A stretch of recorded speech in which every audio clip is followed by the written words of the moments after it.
We are proudly now partnered with MindLab Pro. This is a 100% naturally produced nootropic that is going to help you with energy, concentration, and focus, whether you're a sim racer, a gamer, or none of the above. This is going to be good for your cognitive health in all walks of life. So check them out. Link is in the description below. Enjoy the stream, everyone.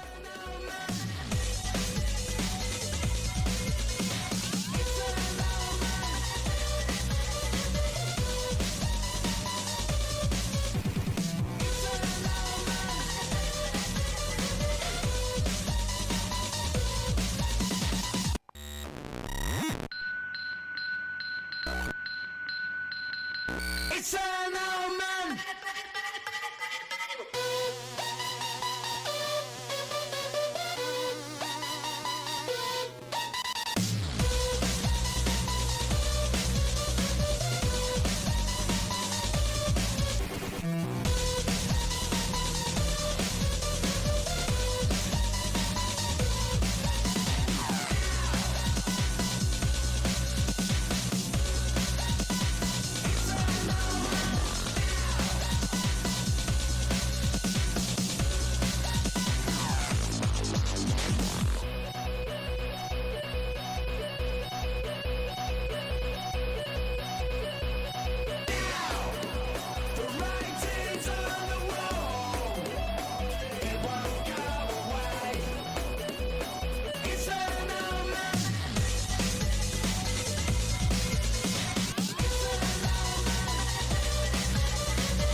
We are proudly now partnered with MindLab Pro. This is a 100% naturally produced nootropic that is going to help you with energy, concentration, and focus, whether you're a sim racer, a gamer, or none of the above. This is going to be good for your cognitive health in all walks of life. So check them out. Link is in the description below. Enjoy the stream, everyone.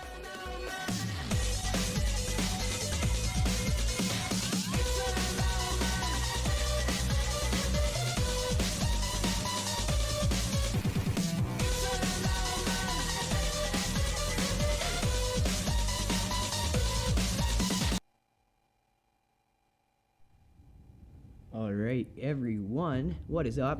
Today is the day we have the unthinkable happening. We have enough people registered to actually do the WEC Weekly. My God, I know, it's crazy.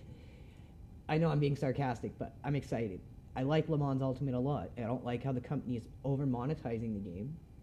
I don't like the community for in large, but I absolutely love the game. The quality of the game is unsurpassed. And I want it to succeed. I just obviously think there's some things that are keeping it from finding success, at least the most success it could have. We'll get into that later. We're going to be competing in the hypercar class. We're going to be using the Glickenhaus hypercar. I'm just going to quickly heat up my coffee, grab my phone so we can do some shout outs to all you loyal viewers. Anyone just tuning in right now, if you guys can check out chat, go hit up our Twitch channel and make sure to follow our Twitch so you guys do not miss our race coming up next weekend, the Sebring 12-hour IMSA event in iRacing. Our team is competing in it with either 1 or 2 cars. Either way, you need to follow our Twitch channel so you guys can watch our co-founder and team captain, Chris Farish, his whole perspective of the race, and every other stream that he does. He runs our Twitch. So make sure you guys head over to our Twitch and give it a follow. I'm going to go quickly grab my coffee. We'll be ready to go. Be right back, you guys.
Alrighty, everyone, we are back.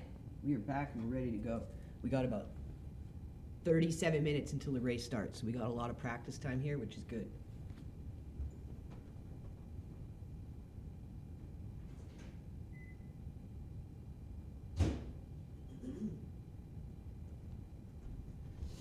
So we're going to be using the Glickenhaus HYPERCAR. And next weekend, we're going to be driving the GT3 class in Sebring in the IMSA. 12-hour Sebring in iRacing. We'll either be doing the Mustang and the Porsche or just one of the cars. But we'll see how it goes. Today, we're going to be doing the HYPERCAR, though. We're going to be doing the Glickenhaus. So let's get in and do some practice.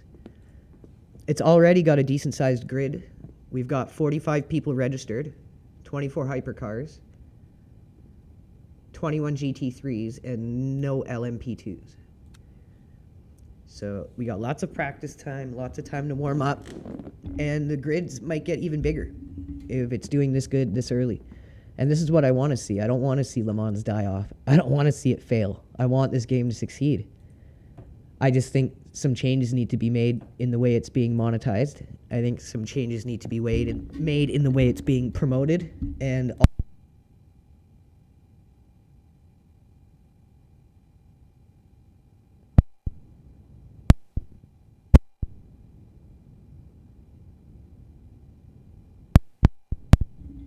there we go. Sorry.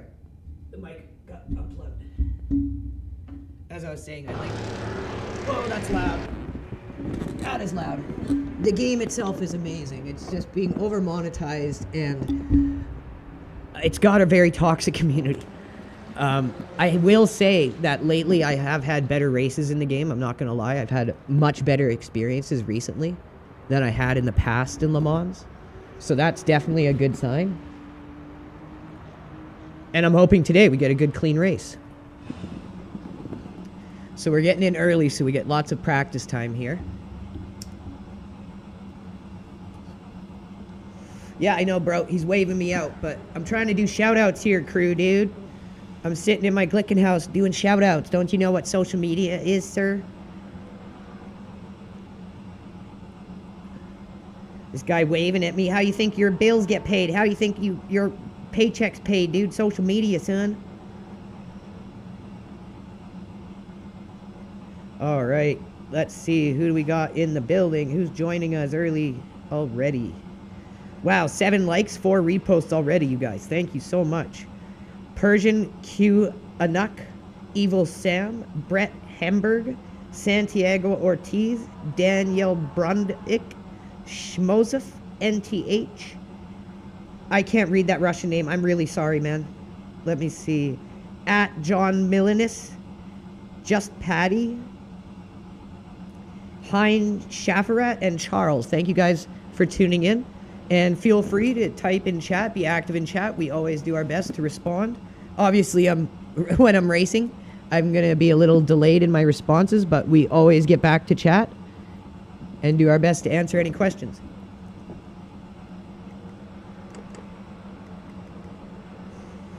Okay, so my black box button isn't working. I need to quickly change something here.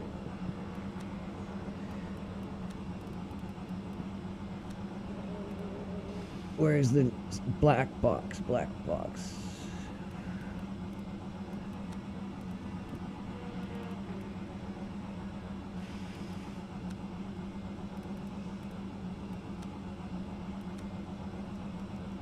There we go.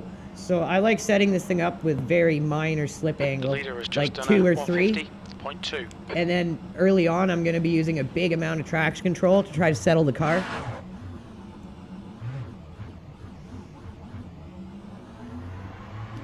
Yeah, this game has an absolute beautiful scan of Sebring. Another thing you cannot knock about Le Mans is the track scans.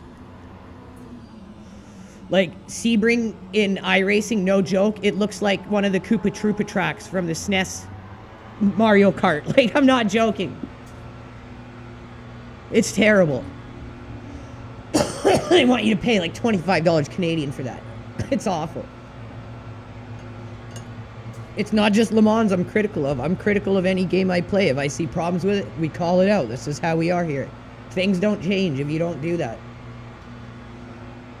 There's traffic behind. Take care. The brakes are cold. Be careful.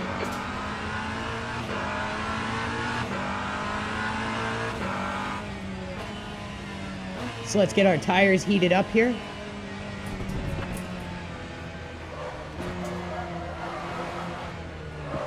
Yellow flag, sector 3. Not like that. I didn't heating tires up. We think that Andre has Make sure binned this it. guy's past us here. Always takes me a lap or two to get used to the force Green flag, feedback in sector this 3. game. Blue flag. P11. On your left. Clear left.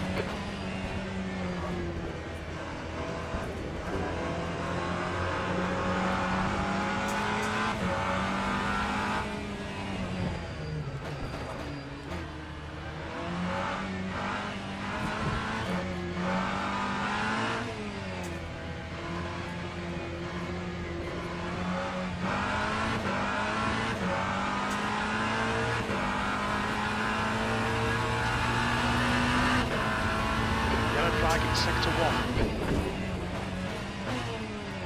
We think Rice has crashed.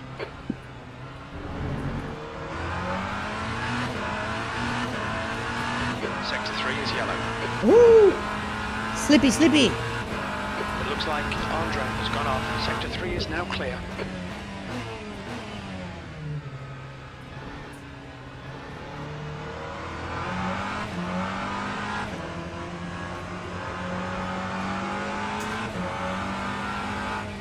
My best lap in this hypercar on this track is at minute 52. Yellow flag in sector 3.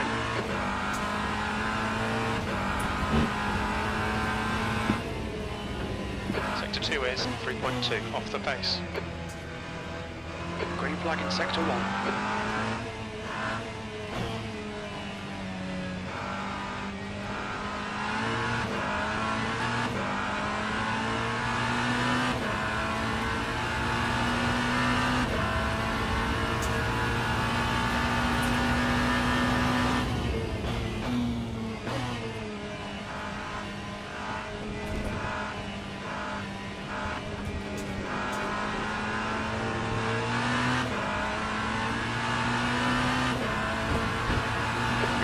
That time was a 2:03.73.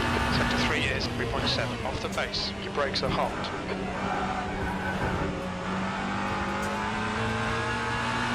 Yellow flag sector 2. Green flag sector 2.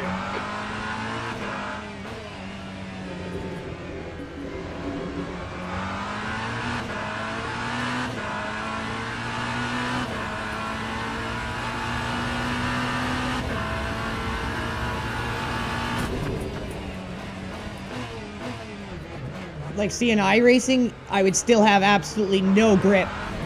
There's no way I could be driving like this in iRacing on my second lap in a hypercar. So what do you guys think? What is more realistic? Is it down to different tires, different regulations in how the tires are allowed to be warmed or not in FIA compared to IMSA? Or is Le Mans more simcade than a sim? I'm curious. I don't know enough myself to judge. Sector 2 is 1.7 off the pace. Cold tyres all round. Like, see, crew chief is even saying I've got cold tires still.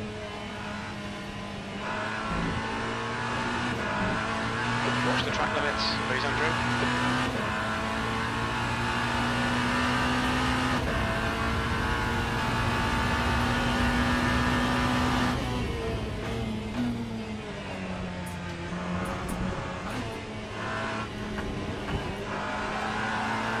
Green flag in sector 3.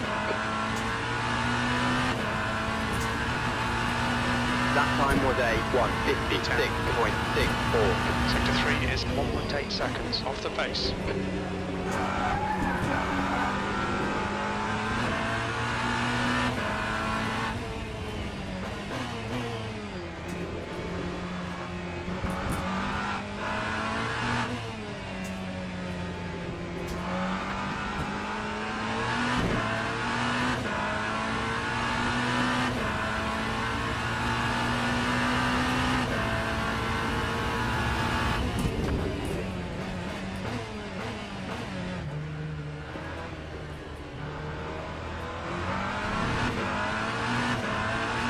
I think it's a very good idea to drive different classes in multi-class, even if it's not your main, because you get a different perspective of seeing what it's like to drive as the faster class of cars, and it really helps your understanding of the general race dynamics.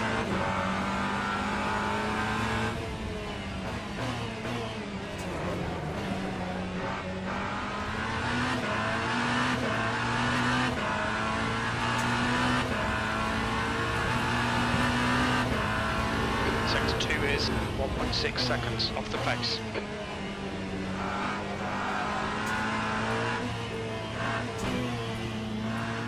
Blue flag. It's like one count, you've got the track.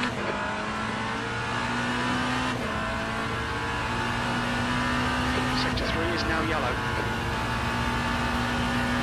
Green flag, sector 3.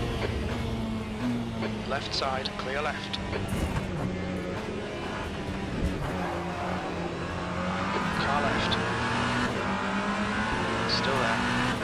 3 wide, you're on the right, clear left. Time 1:55.80. Sector 3 is 1.8 off the pace.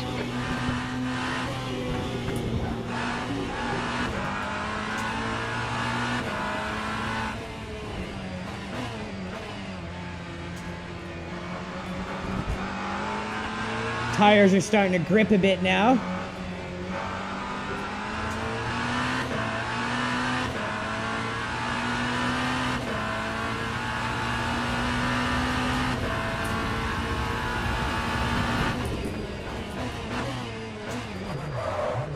Oh, little bit too much deep. Little too deep.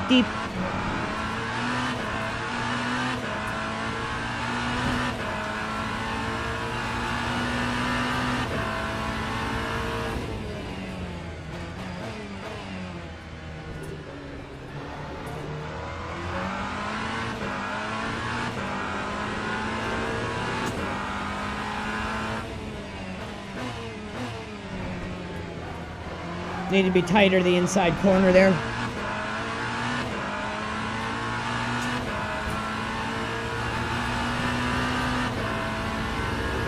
Sector 2 is 1.4 seconds off the pace.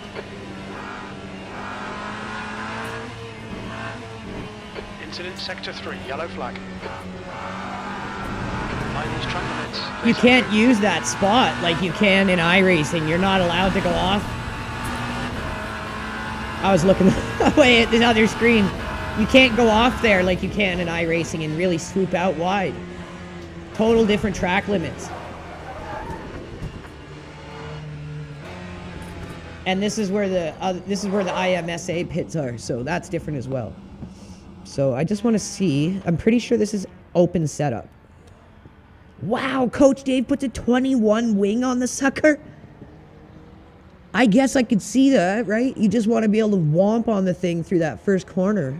I could see that. 989. How about a 982? A 1082? We'll go 982. See how that works.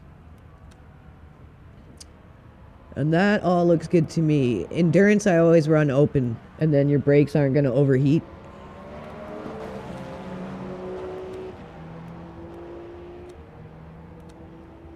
Okay, I just need to turn the in-game audio down so I can actually hear myself.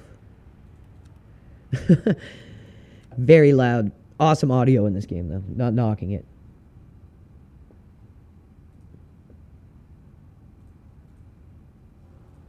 Already 800 people tuning in.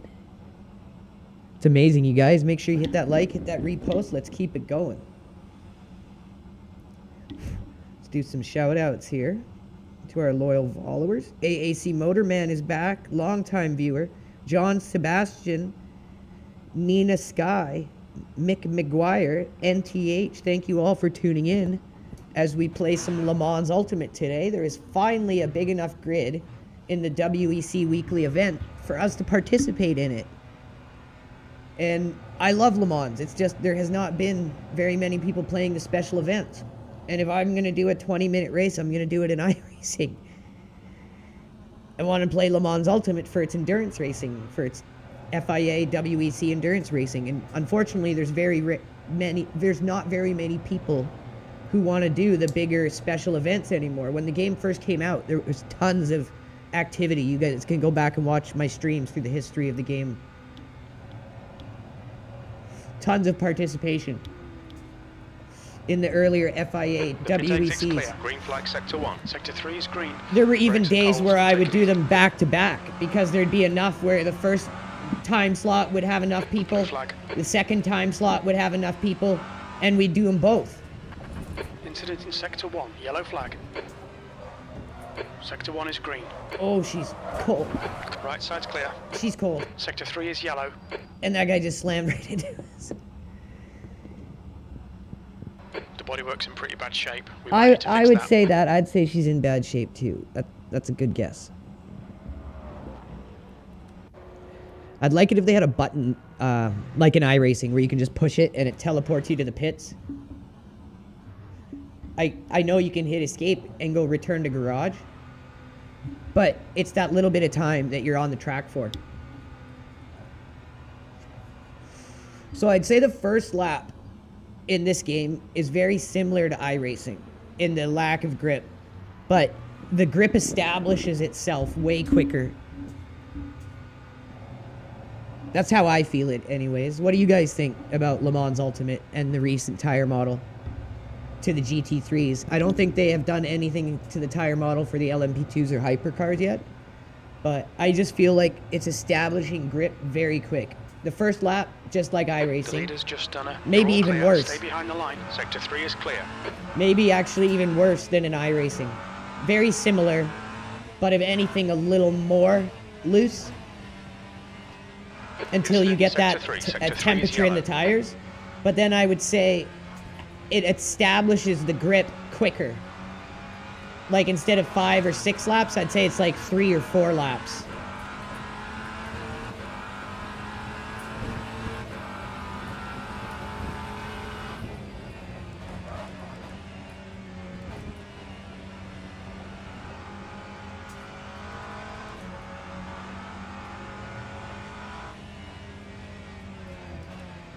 Incident in sector 1. Sector 1 is car clear left. Sector 1 is now green.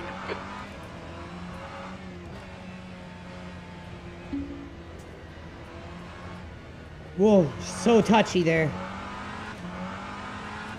That's why I like this being on 10 early on. The leader has just Even done 11 48.5. sometimes. Yellow flag in sector 1. Sector 2 is yellow. On a track like Sebring where a lot of it is coasting Car right. Green flag sector 2. Clear right. and you're not down on the throttle as much, you can get away with higher traction control, I think. Your brakes are hot all round.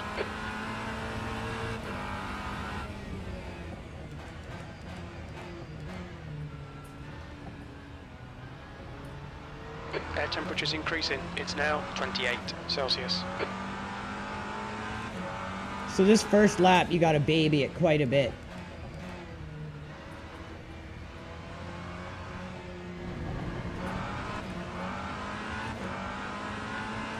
Car right. Clear right.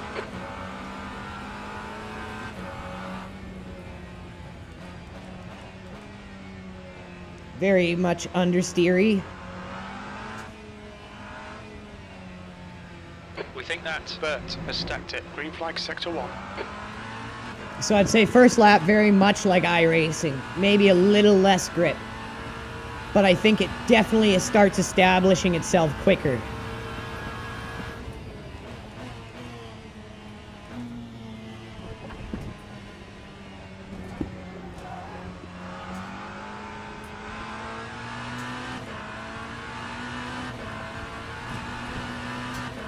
Lap 2, 10.60. 10th position.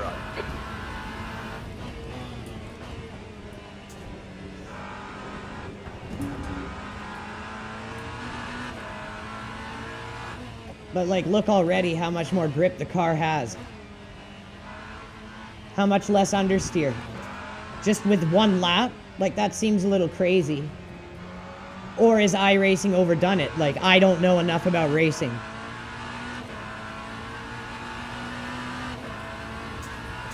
But yeah, giant difference.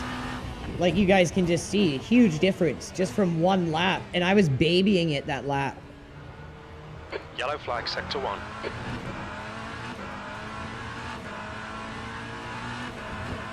Like I'm pretty much flat out all through here now. Just careful on the steering wheel.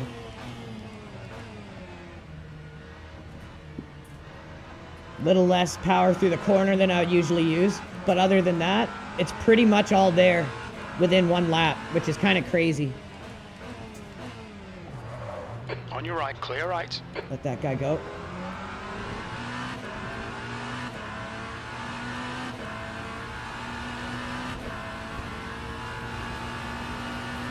Sector 2 is 3.6, off the pace.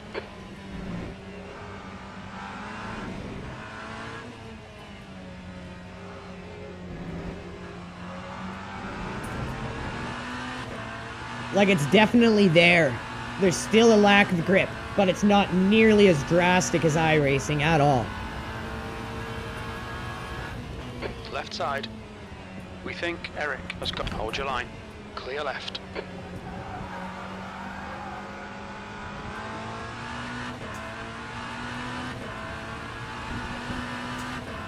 That time Yellow was flag, sector 2, P lane. 159.75.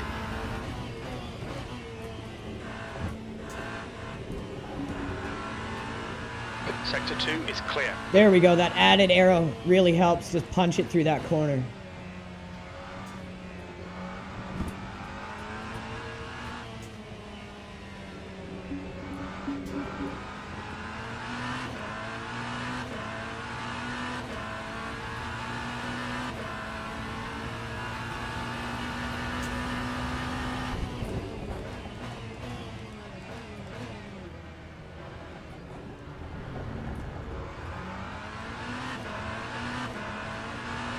Green flag in sector 3. Sector 1 is 3.0, off the pace. Right side. Right side's clear.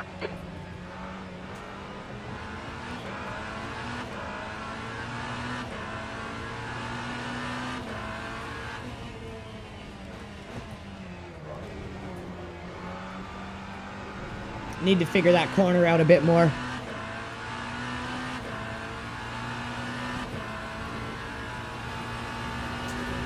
Sector 2 is 1.7 seconds, off the pace.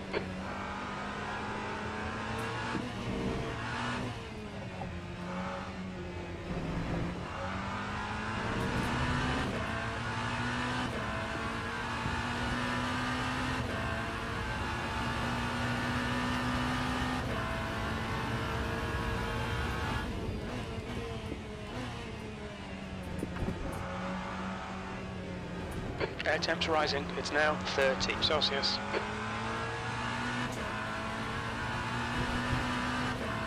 That time was a 155.28. Green flag, sector 1.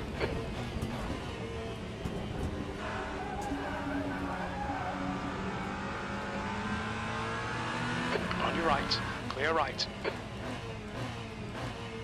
Clear left.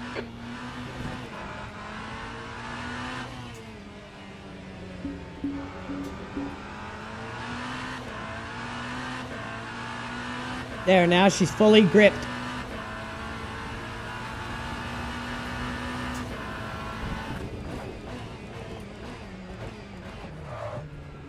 Car right. Bro. Clear right. Sector 1 is yellow. Sector 1 is 3.3, off the pace. Forget about that, it'll probably just polish out.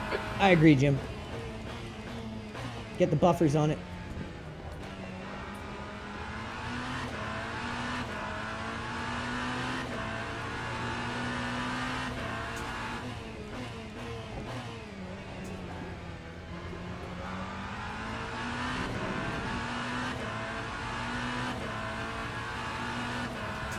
Sector 1 is green.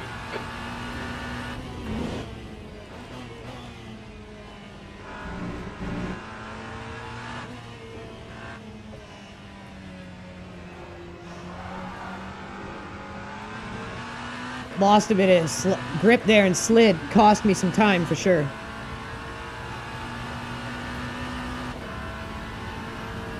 Car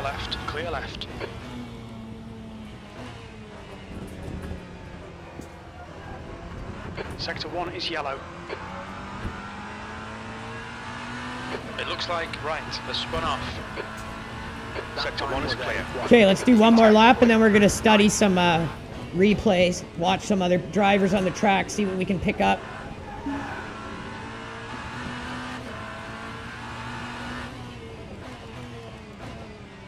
Left side. He's still there. Still there. Still there. Clear left. That's the Ferrari that ran into us. Iberian Ferrari. What a shocker. Guy dive bombs us, screws himself up, and then just punts us from behind. Because that's the attitude. Car left, clear left. Hey, good on him. Maybe he didn't mean to. He just got out of the way. Maybe I misjudged him. We can see right has binned it. Sector 2 is now green. Incident in Sector 3. Sector 3 is yellow. We think that Iceners has gone off.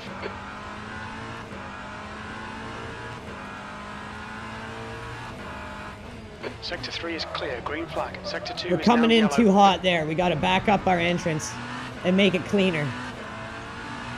We need to be carrying more speed on the exit of that corner. Sector 2 is 1.5 seconds off the pace.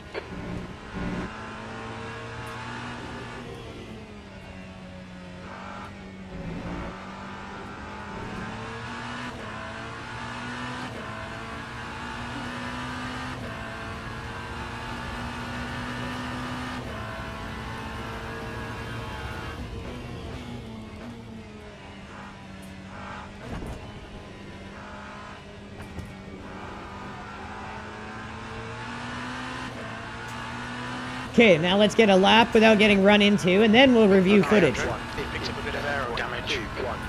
My bad, Sector Jim. 3 is, Sector 1 is clear.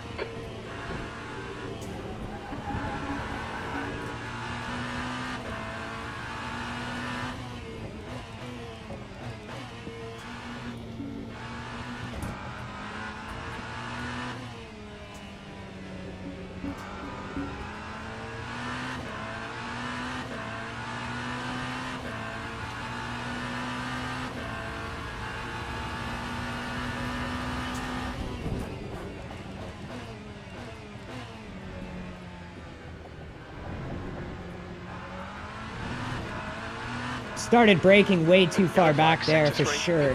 Can shore that up. Sector 1 is green flag. Sector 3. It's quite a bit of time to pick up there for sure.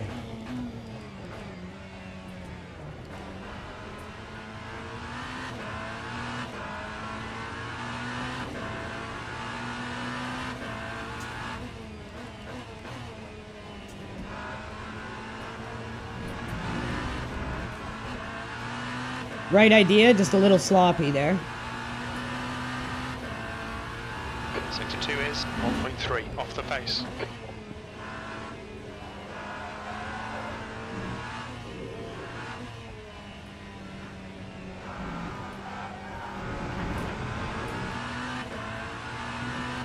Lost some time on the exit there.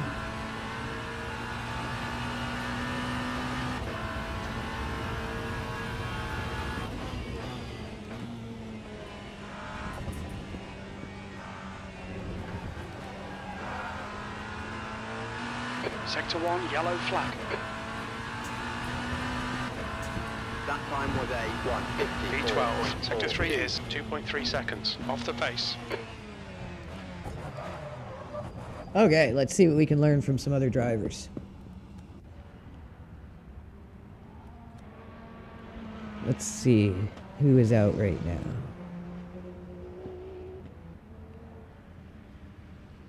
So this guy's silver 1, gold 2, so decent rating.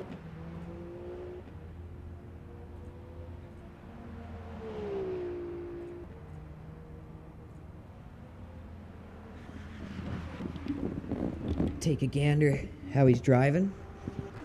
Driving the Toyota.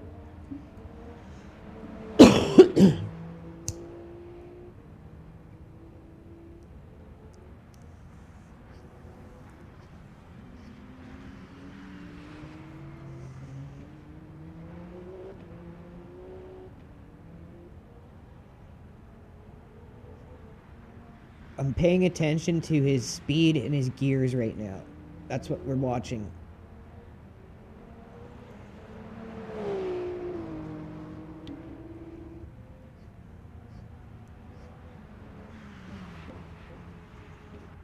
He's going second there, okay.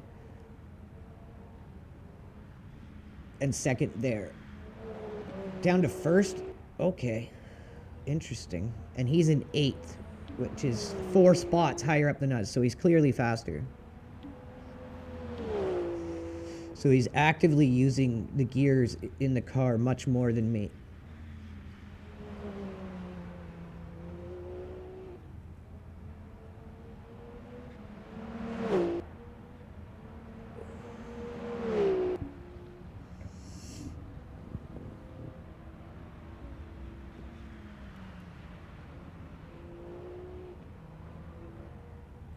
Okay.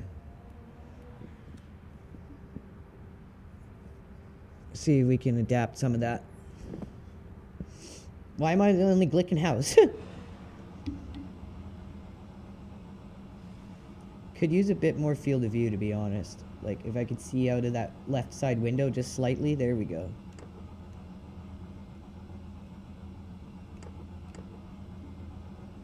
There we go, that's gonna help.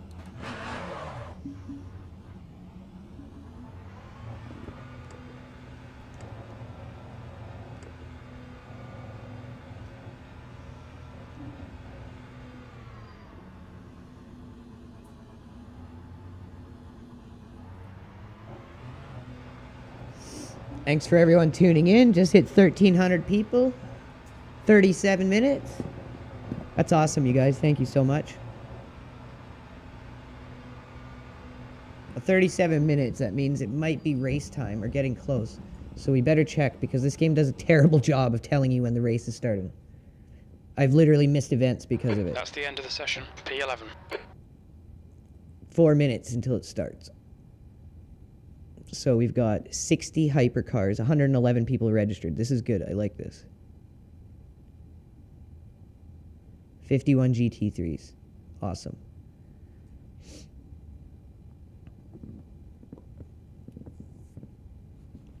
So the only thing I'm going to do different is I'm going to change the car, because the Glicken house is not in iRacing, and if I'm going to be doing this, I'd like to at least use a vehicle that is in iRacing that will give me experience for a car that we might start using as the team. So I'm going to go with the Caddy.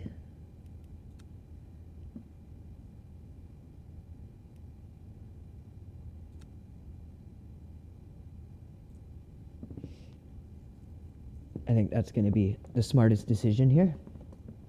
That way we can get some prep on the car. Slightly understand it a bit, maybe pick up some tips from the setup that we can then translate into iRacing.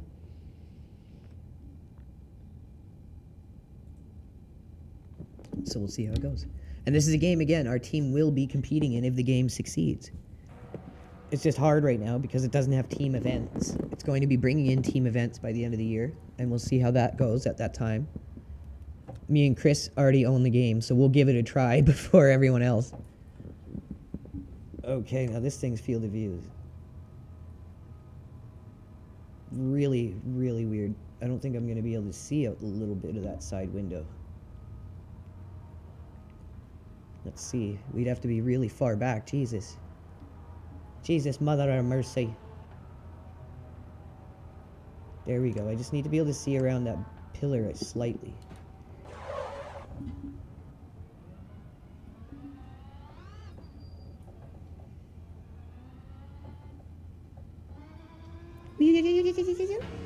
Ha! Things like Jetson car, and then it just goes. Brah!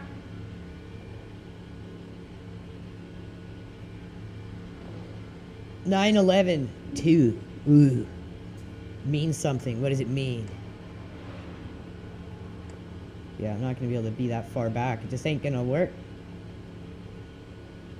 Your exit's clear. Don't cross the white line. Sector 3 is yellow. We need to get some heat into these brakes.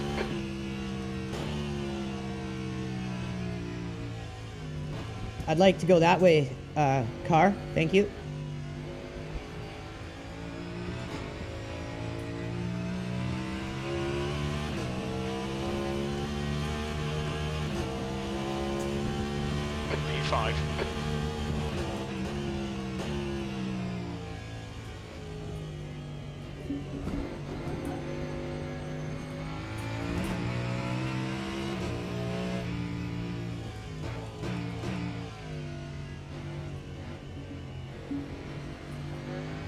I always like having that little bit of my Temperature's falling. It's now left side 22 window Celsius. that I can look out of when I'm aiming towards an apex or looking into the corner I'm turning into. That's where a triple screen setup is going to really help. Yellow flag, sector 1. Because some of these cars' field of view, it just doesn't work. Sector 1 is green. We think that Milner has stacked it.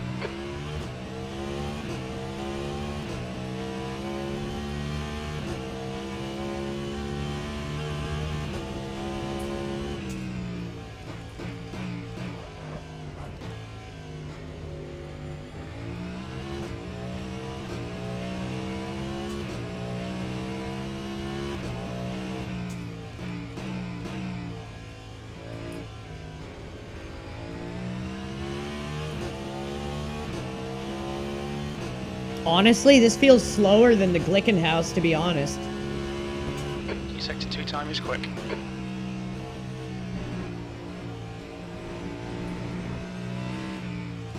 I know it's on cold tires, but I'm comparing it to the Glickenhaus cold tire lap.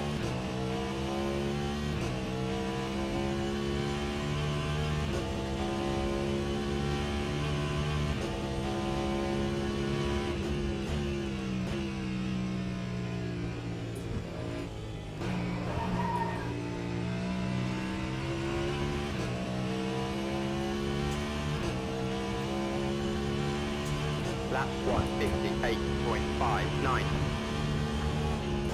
Car right. Clear right. Car left. Clear left. Crashing into people is the thing in Le Mans, by the way. Incident in sector 1. Sector 1 is yellow. You've got a little bit of bodywork damage there. Green flag, sector 1.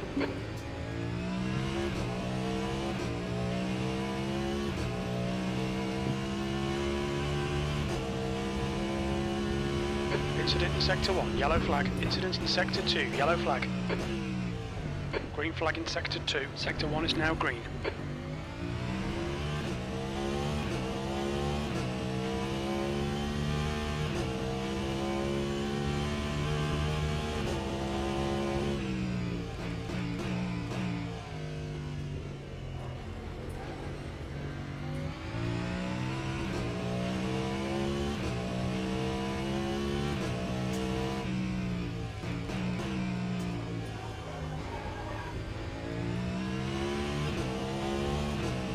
What do you guys think? Glickenhaus or Caddy?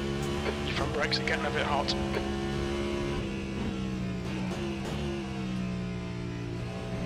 We've got cold tyres, we need to get some heat into them.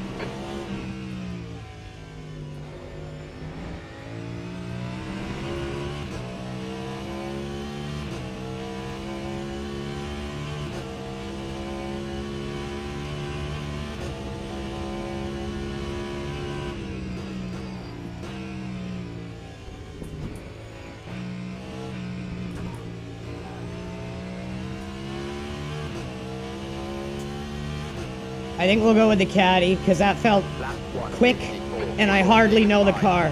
And that was a You're second cold off the tire pace in lap. Sector 3. Cold tire lap, full fuel tank. Sector 1 is yellow. And I don't really know the vehicle that well. If it's that quick already, I think that'll be the one we go with. That's the end of the session. All right, everyone, it's starting now. This is it, the WEC Weekly. Finally, we are going to be able to participate in this.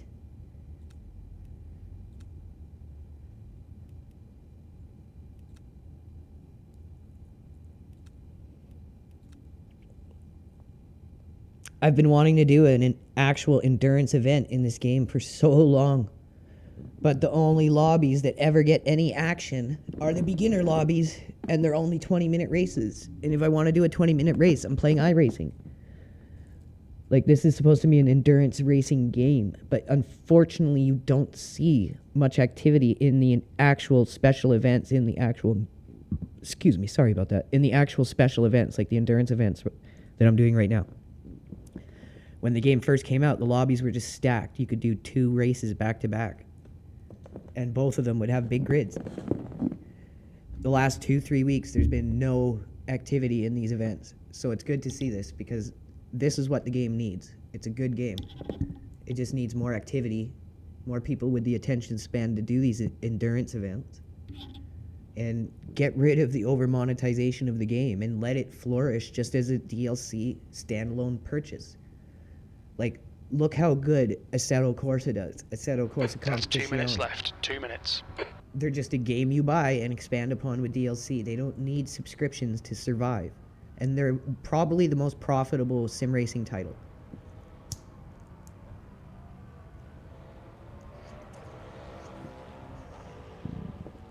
So is this just one split of hypercars? What the crap is this? I'm so confused. There's no GT3s in this?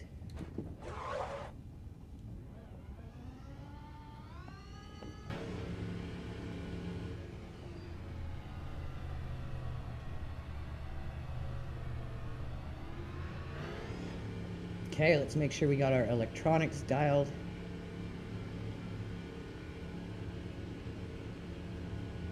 This is where last time I had this happen, people just started quitting the race because they're like, oh, this isn't a very big grid. Oh, this isn't mixed class? What am I doing here? And they just quit. And then you just end up with like 6 people racing and it sucks. So let's hope that doesn't Your exit happen. looks clear. Stay behind the line. Your brakes are cold. We need to get some heat into them.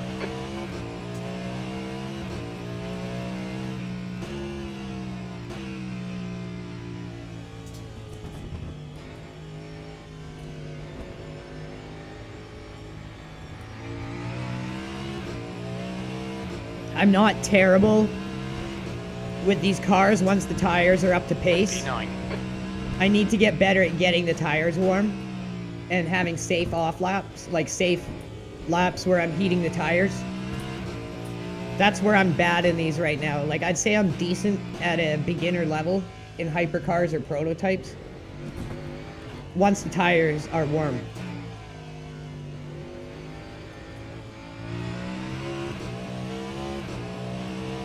That's the end of the session. P9.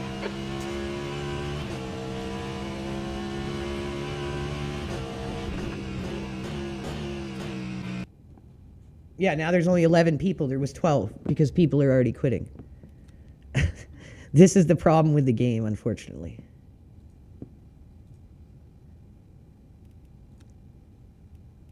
So if you want to get a lot of safety rating, do as many qualifiers as possible. Whoa.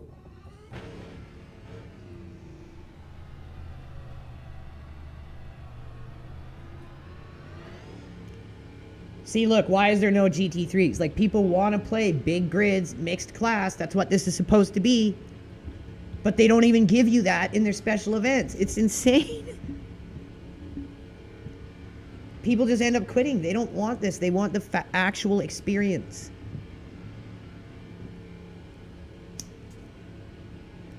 Looks like you're clear on the pit exit. All right, Andrew, we've got 14 minutes to get the job done.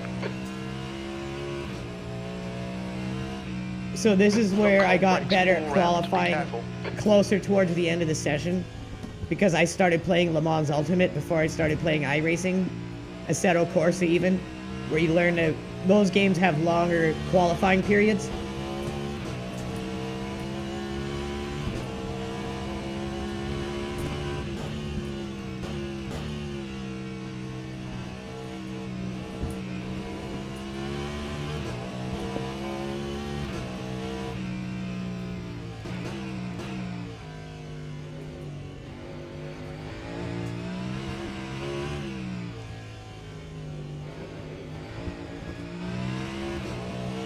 You can see just how mismanaged the game is in little decisions, even just like that.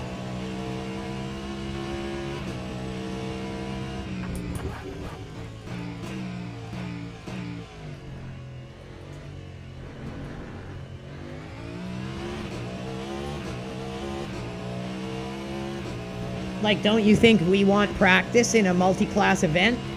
Isn't that what we just signed up to? Pretty sure.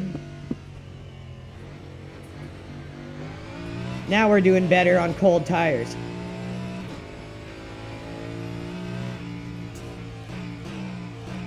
But you need to be good on cold tires. You can't just be good once they get up to heat.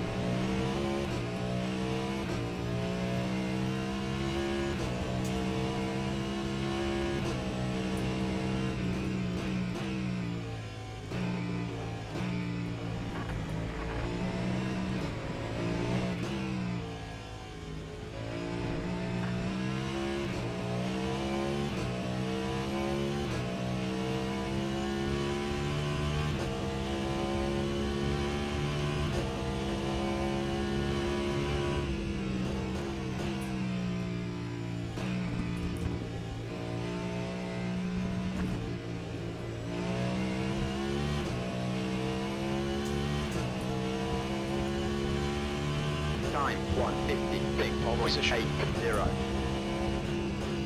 Okay, let's use the first lap or two to make sure we're sticking to the ground.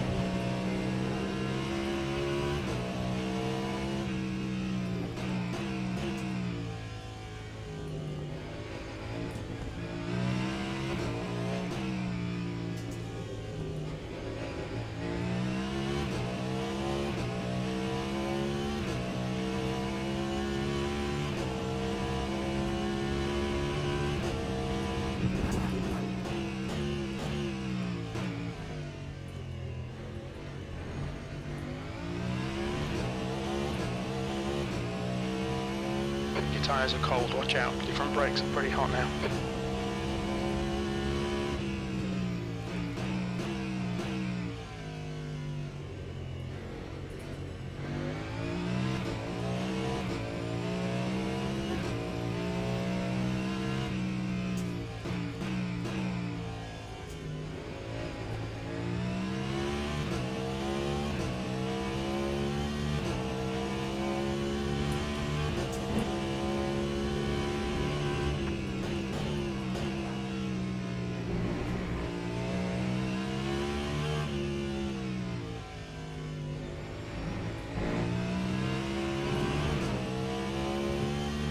Get ourselves a good lap on the board here and then push a little harder every lap as our tires get more grippy.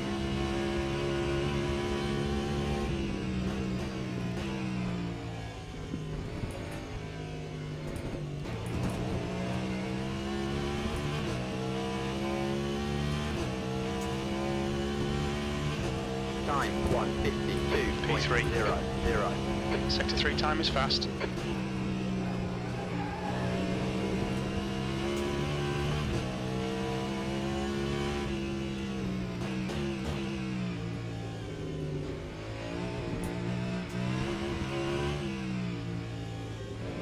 Okay, Andrew, 10 minutes to go. That's 10 minutes left.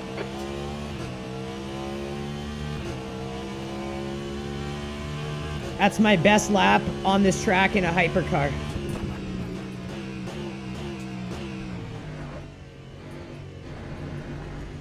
And I think we can top it, so I think we made a good choice going with the Caddy over the Glickenhaus.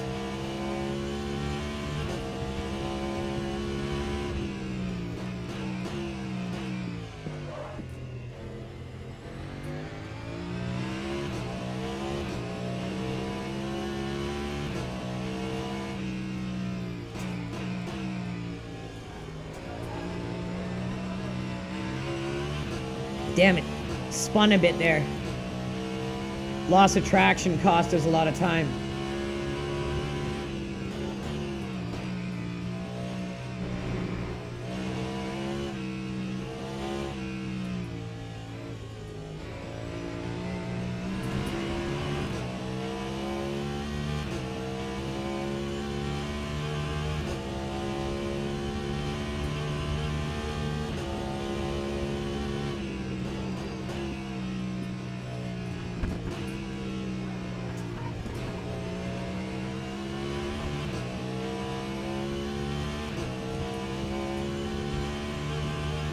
This is the last lap of fuel, P5.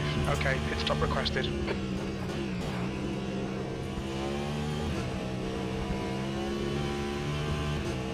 Geared down, one too many gears there, whoops.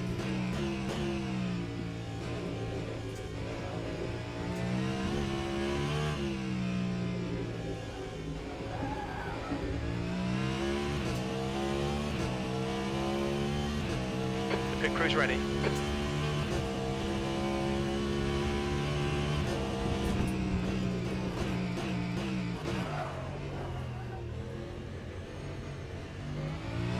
We got ourselves a competitive grid here, holy cow.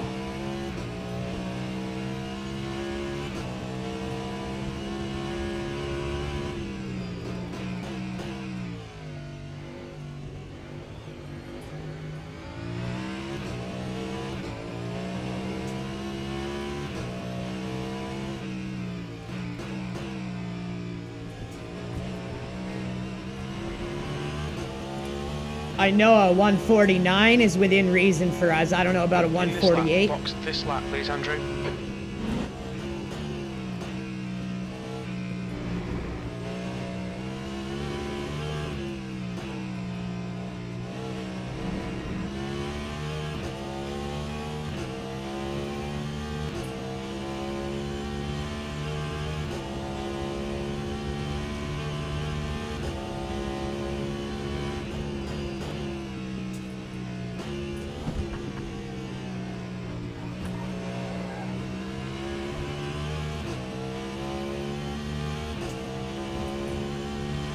That 2 time was litres a remaining. P7.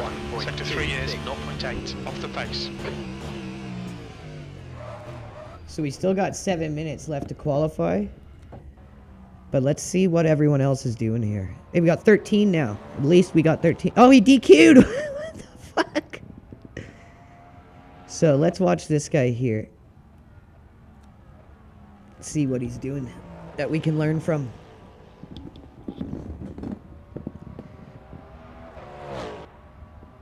Thank you everyone tuning in, joining us for something a little different today. Make sure you hit that like, hit that repost, please. We're doing some Le Mans Ultimate, the FIA WEC weekly event. This is a 2.5-hour endurance race on Sebring. We are driving the Cadillac HYPERCAR.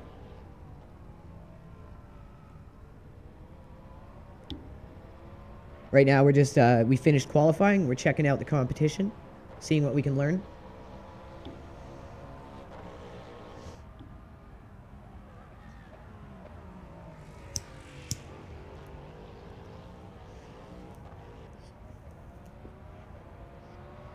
So he's fast, but I'm assuming he's straddling a line of probably very little traction control, which is great for hot lapping, but very risky in an extended event because all it takes is one small mistake on the throttle input and you're spinning, and then that might cost you the race right there.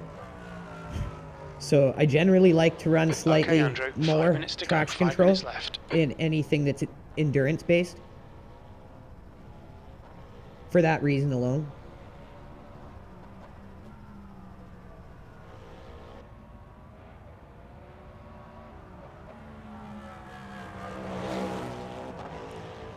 Andrew, thanks for tuning in. AAC Motorman, MS9007, Joan of Arc, Yamasi, NTH, JJ. Thank you all, guys, for tuning in.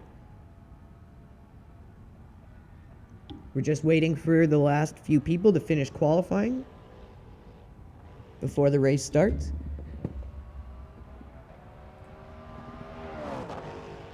Really appreciate everyone joining us.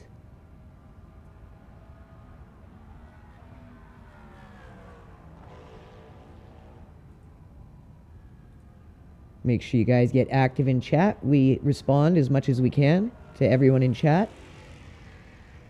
Feel free to discuss, talk about anything. Thank you guys so much for the 13 likes and 4 reposts. Let's keep it going. Let's get some more likes and reposts as we get closer to the race starting here. And definitely, you guys, make sure to check out our new sponsor, MindLab Pro. Mine just came in the mail. I started my regimen of it today. It's an all-natural nootropic. Helps with concentration, energy, focus. 100% natural, no synthetic additives. And every purchase, we get a small commission from it. So it's helping a good cause. And it's something we stand behind and believe in. It's not only good for sim racing, where you obviously need focus, attention, clarity, concentration, energy, but it's good in all walks of life because just through the use of social media, you lose the ability to have an attention span, to concentrate. It's by design. And MindLab Pro is a great natural way to defend against that.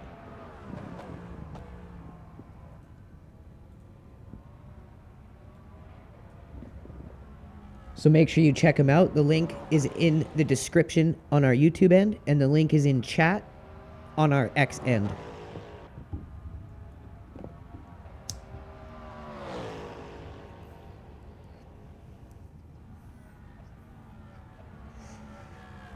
That just looks so weird, man.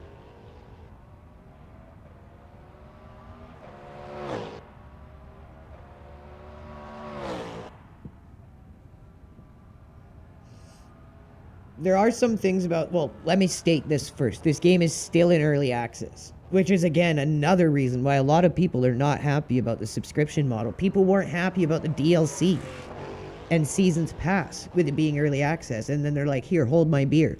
And they stack on a subscription model that gates the championship servers, that gates custom liveries, that gates driver reports. And then they go, it's optional.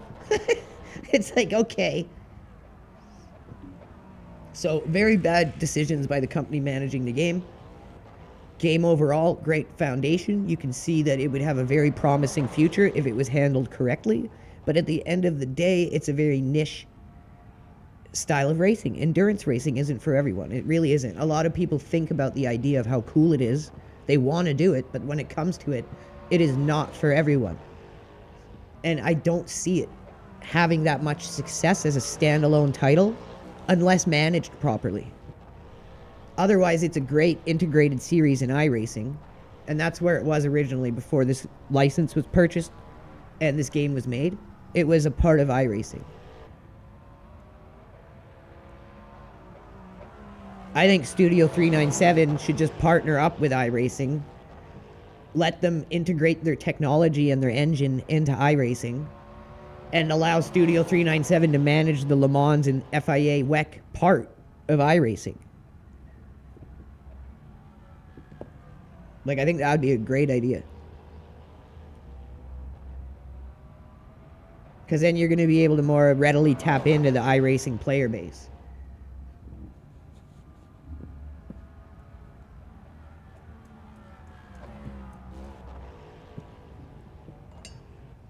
So we got about 2 minutes. We're just letting the camera roll on our competition while we're waiting for qualifying to end here.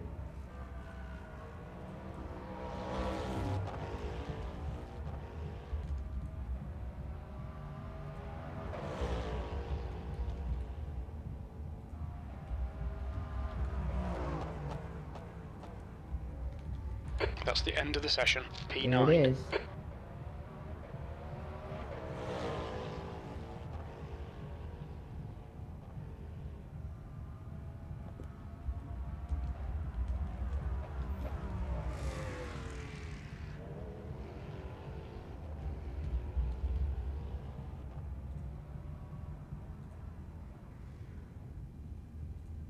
All right. It's time. It's time. It's Vader time. So, always when you finished qualifying, this is important. Make sure you give yourself fuel. Excuse me. So we're gonna almost get 30 laps of fuel off of one tank.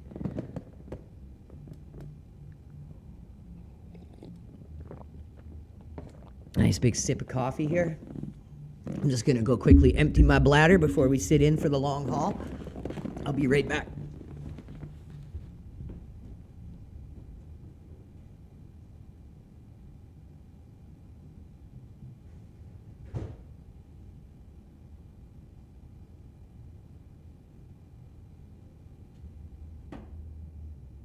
Teams and drivers go to the grid for a race start.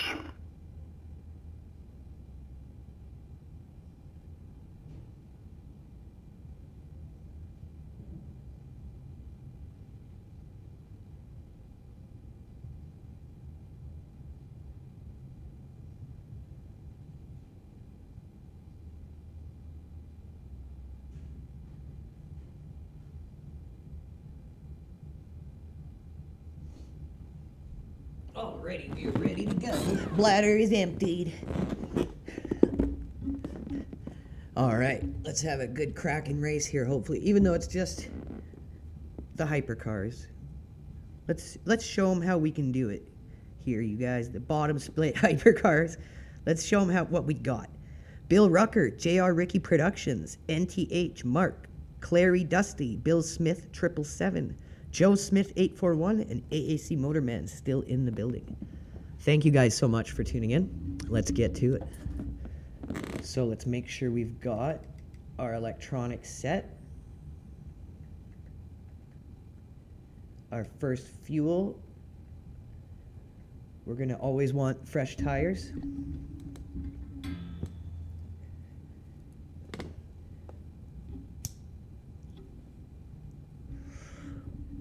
Here we go, everyone.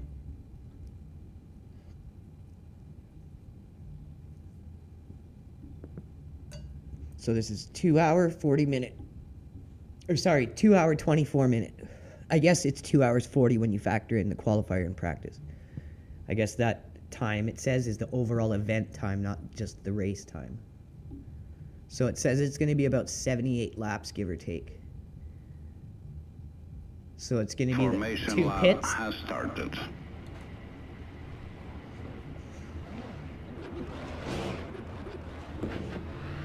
This is a part about Le Mans I really think iRacing needs to adopt. There's way too many people exploiting the formation lap, all this early on in iRacing, because there's just no structuredness to it. People will fall a mile off and try to time it so that when it goes when it goes green, they are already at maximum speed coming from a block away, and they go flying by everyone at the perfect time, like as it goes green, so they can't get penalized for it. And it's been going on for so long.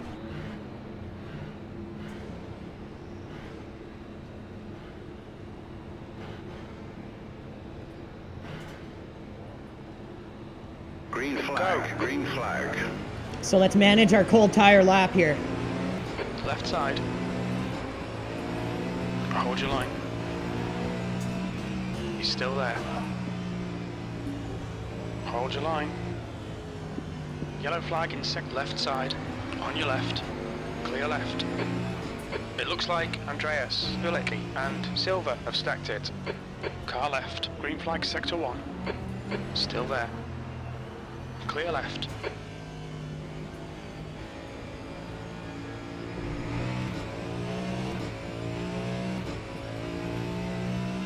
Well done, Andrew. Good start. Thanks, Jim.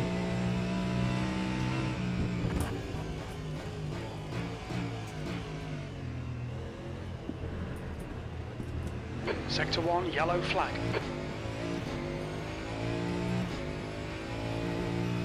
Incident in Sector 2, yellow flag.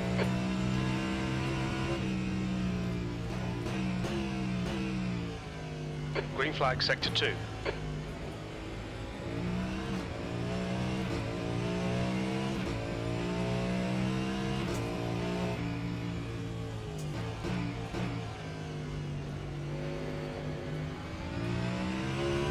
We got slowed down a lot by avoiding everything, Yellow flag in Sector 2. but we haven't fallen too far off the lead pack We here. think Andreas has crashed.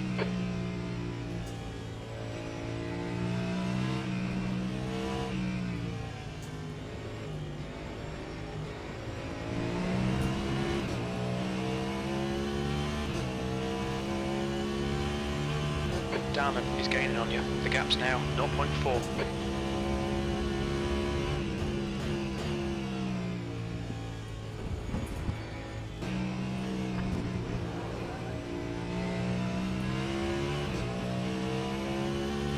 Okay, we've survived the lap 1 of death, cold tires. Sector 2 is green, P6. 9.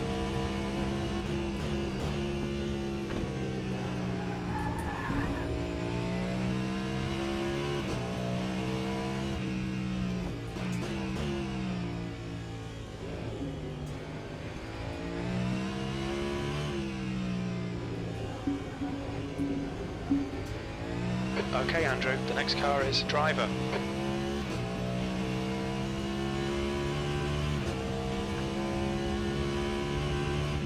Green flag in Sector 1.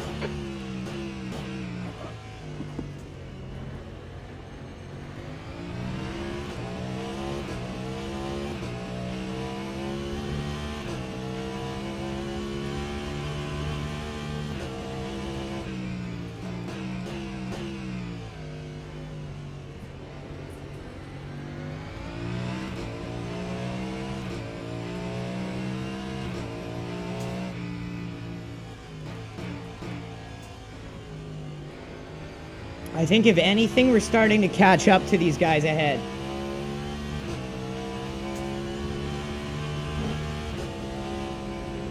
Sector 2 is 0.4 off the pace.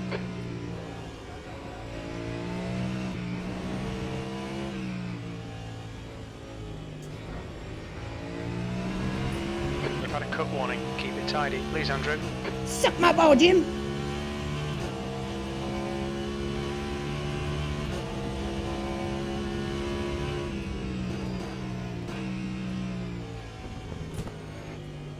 The leader has just done a 154.0.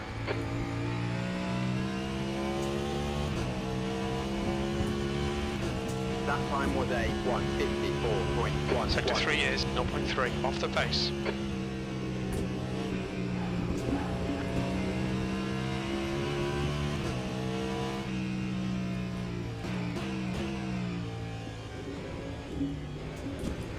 So we're pretty close to lead pace right now.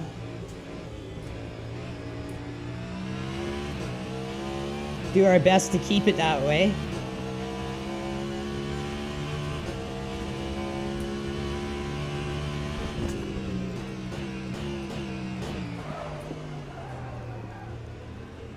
Dove in a little too hard there.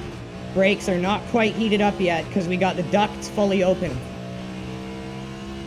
The gap to 7th position behind is now 1.0.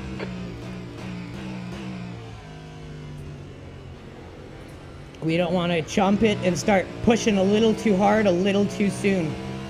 We're in a good position right now. We got a lot of race ahead of us. We got the main pack right ahead, and we're slowly distancing the cars behind.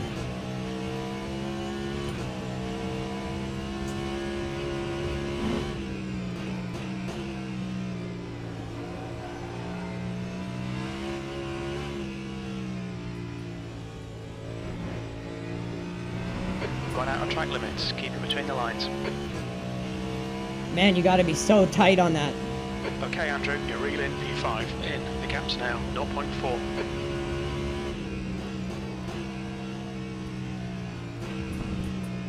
The car in front of us is Milner. Car right. Right side's clear. That's a new fastest lap for Brown, 151.4. The guy ahead has just done a 151.5. You're looking really good. Come on, keep your focus. P5. Oh, I'm gonna keep my focus now. I'm on my Mind Lab Pro, son. Watch me just bin it. Yellow flag. It looks like Crenshaw has spun off.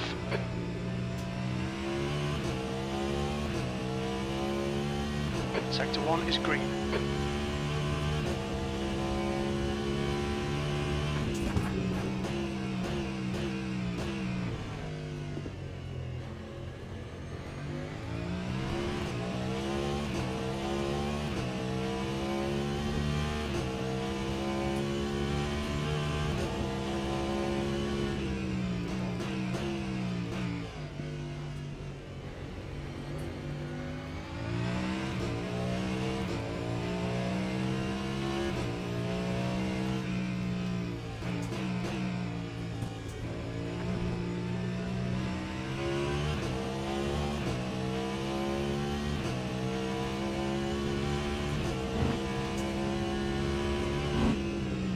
Bilecki is closing you down. The gap has come down to 3.2 seconds.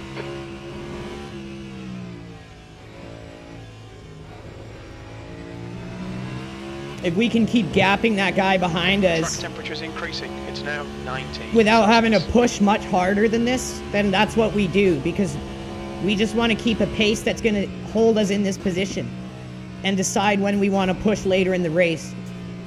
Because just going full push mode for 2.5 hours is not easy. You need to pick your moments. That time was a 1:52.77. Sector 3 is 0.7. Incident in Sector 1, yellow flag.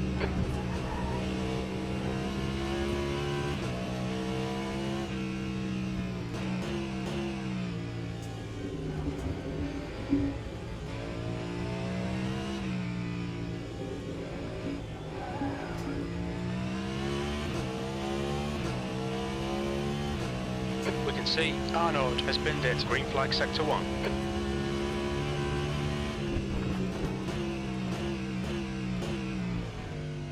Sounds like some people are starting to push a little too soon.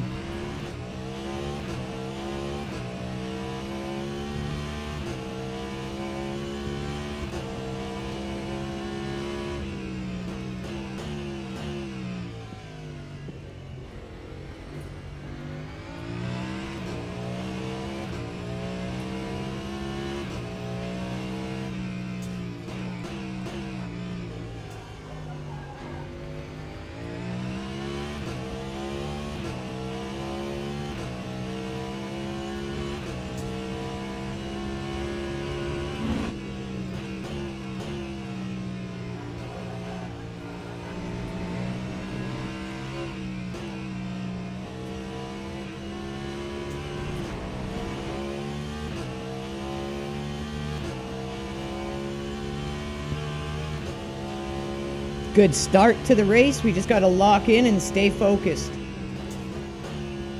Yellow flag in sector 3.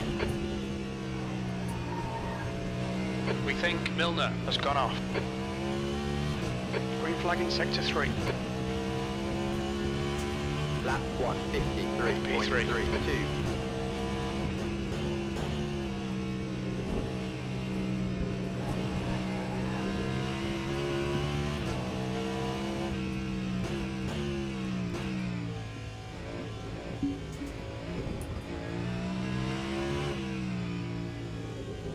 Yellow flag in sector 1.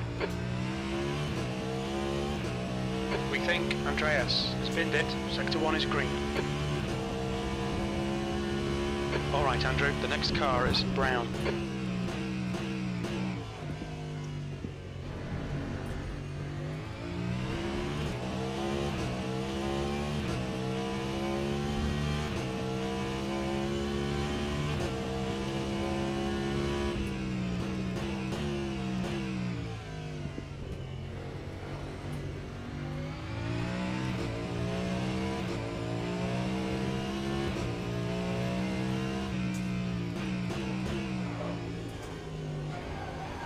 So we're going to want to pit when the leaders pit.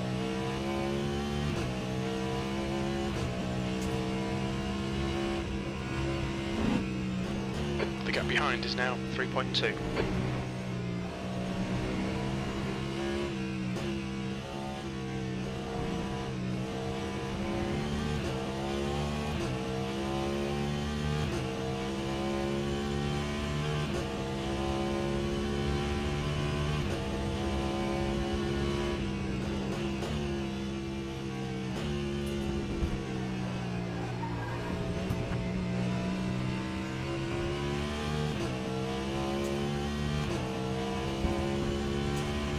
Lap 152.88.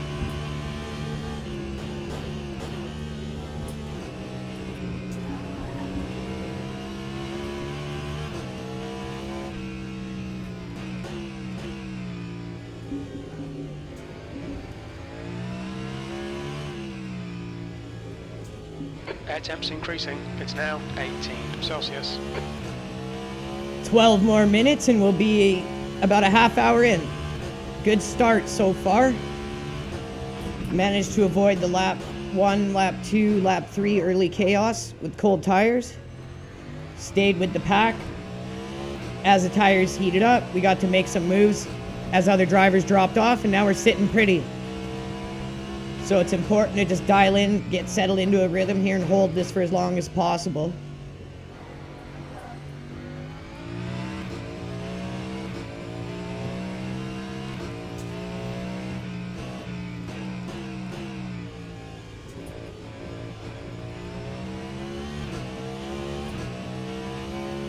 I feel like we're comfortably, slowly putting a bigger gap between us and the guy behind us. The gap to P4 behind is now 4.5. Yeah.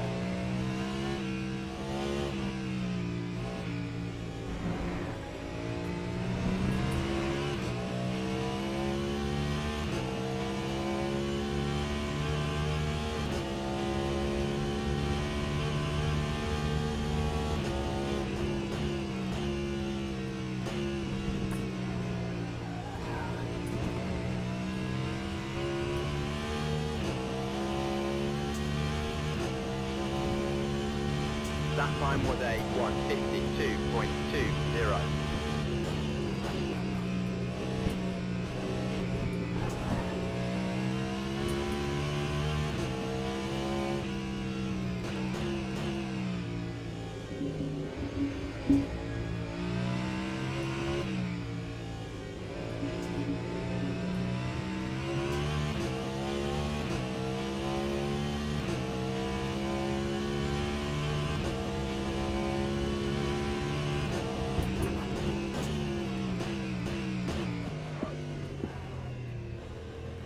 I think it's realistic. We might catch the guy in second.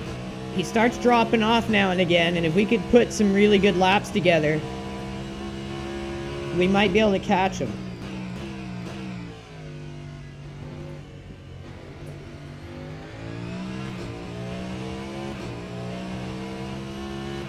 But we don't want to push because we're in third right now, so we don't need to take any stupid risks.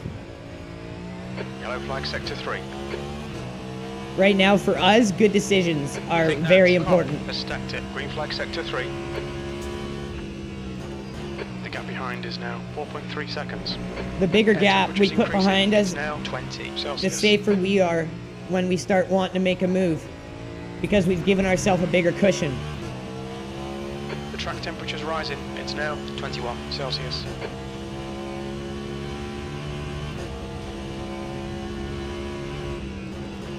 Ideally, we just ride this pace out until pit.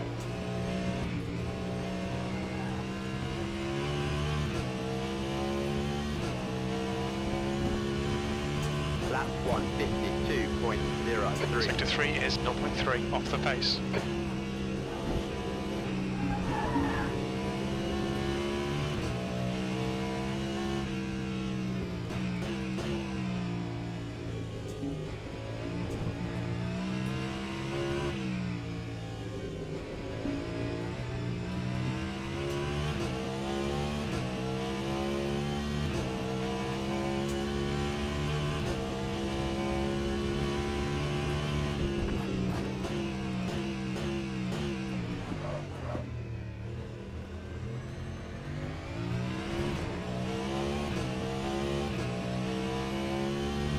Bogging down a little too much Sector there. 1 is 0.8 off the pace.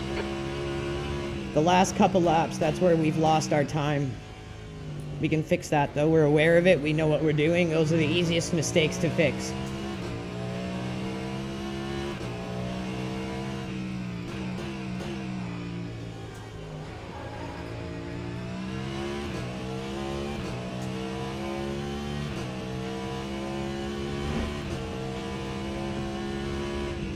Sector 2 is 0.3 off the pace. The gap to P4 behind is now 3.9 seconds.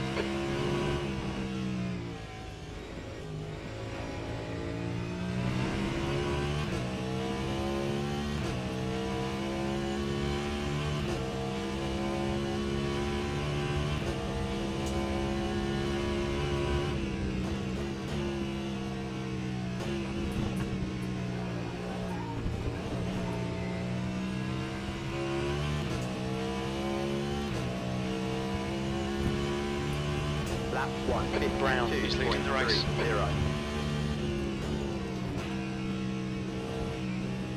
Fastest lap for Andreas, 150.6.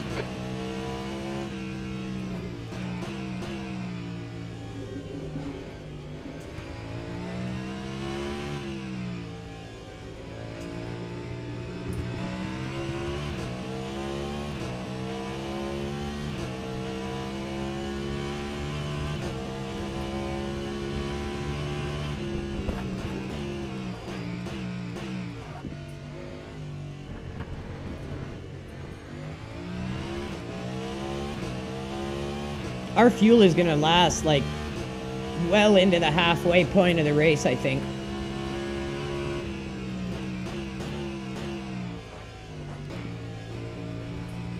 Air temp's increasing. It's now 22 Celsius.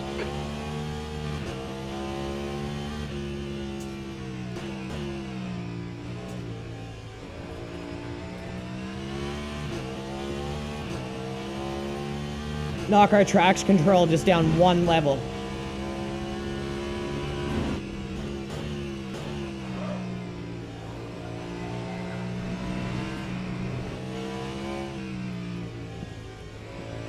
Okay, Andrew, you've just cut the track.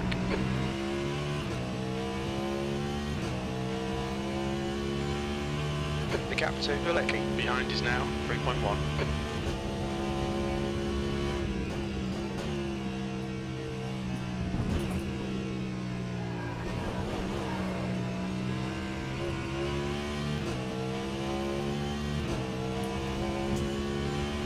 Time 152.73. That's a new fastest lap for Andreas, 150.2.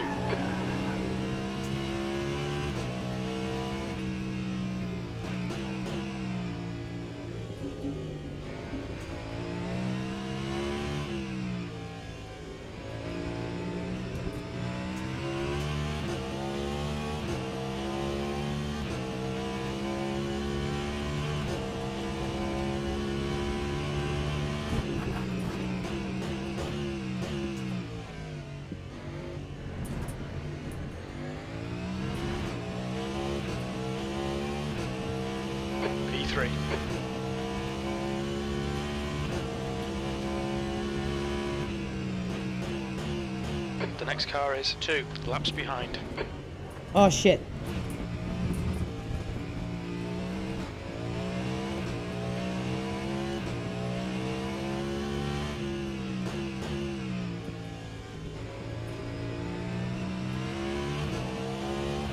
Missed my braking point there a little.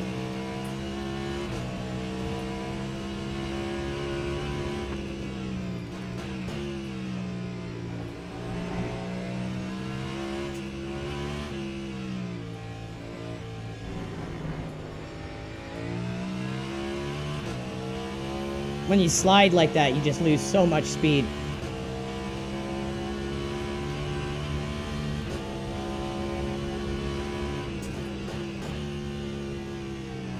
The track temperature is increasing. It's now 24 Celsius.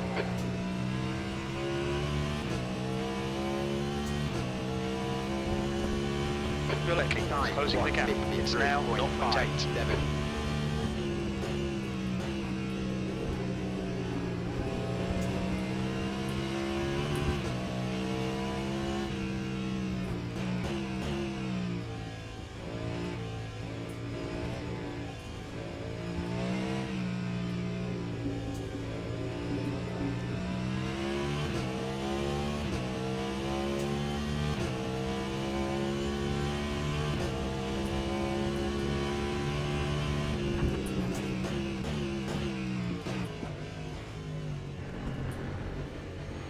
Air temps rising. It's now 24 Celsius.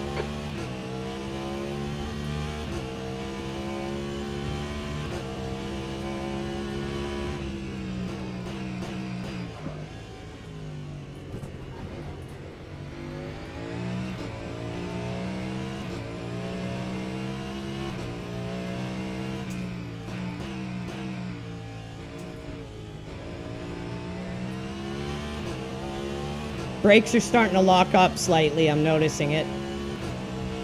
I just need to adjust my driving.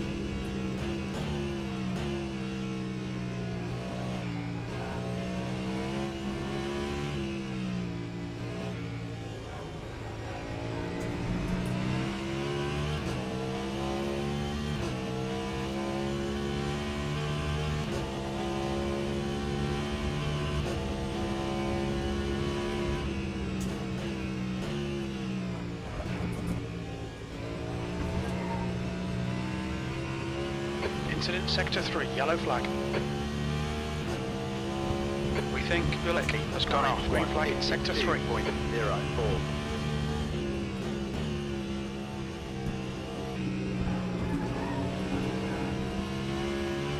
Car left. Clear left.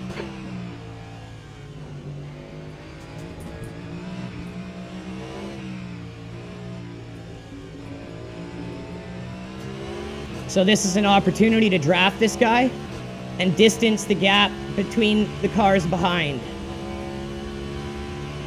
Which is exactly what we want to be doing in an endurance race right about now, so we can solidify at least this position. Oh shit, too much gas. Still.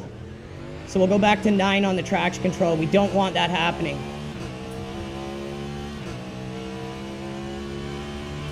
Okay, Andrew. The next car is Andreas.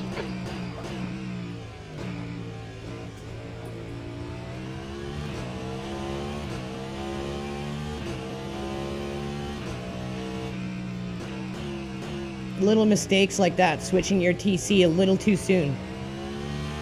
Really a big deal. Because now we've lost the draft of that car. The gap to P3 in front is now 3.4.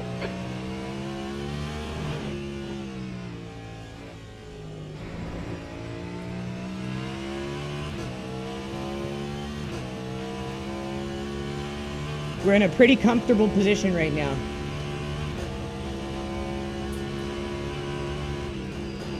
WEC behind is pitting.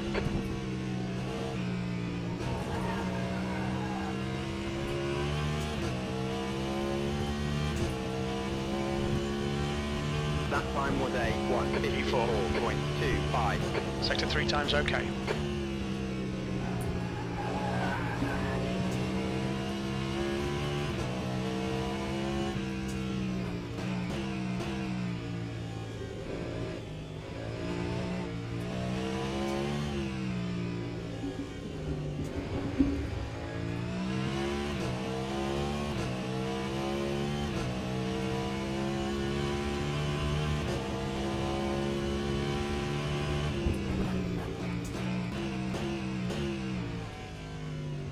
This guy ahead of us has really got in his groove now.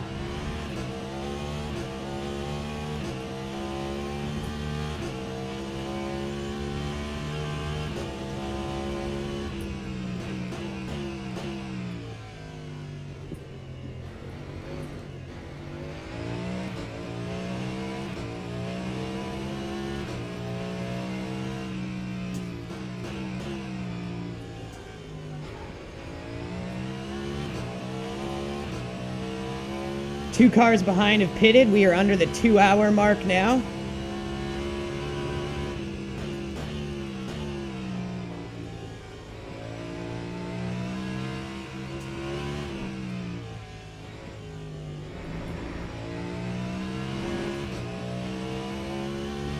We had a good exit there. The leader has just done a 150.6. The gap to Andreas ahead is increasing. It's now 4.6 seconds.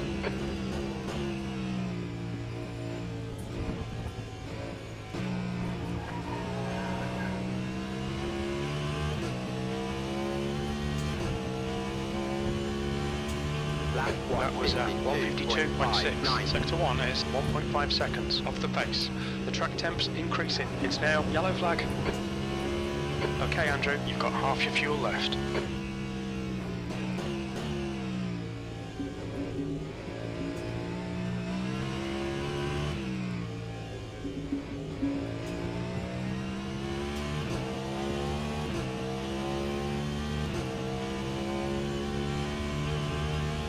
One of these guys up ahead must be a lap down.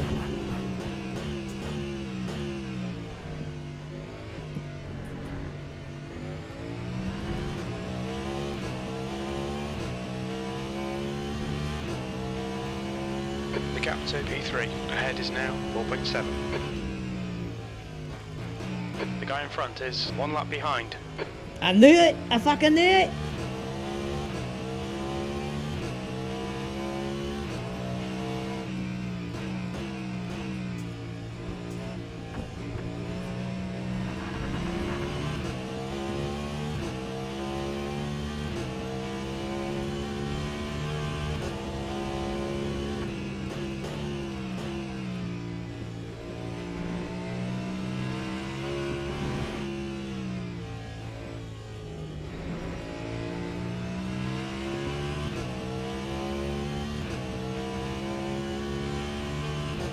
There's the first DNF.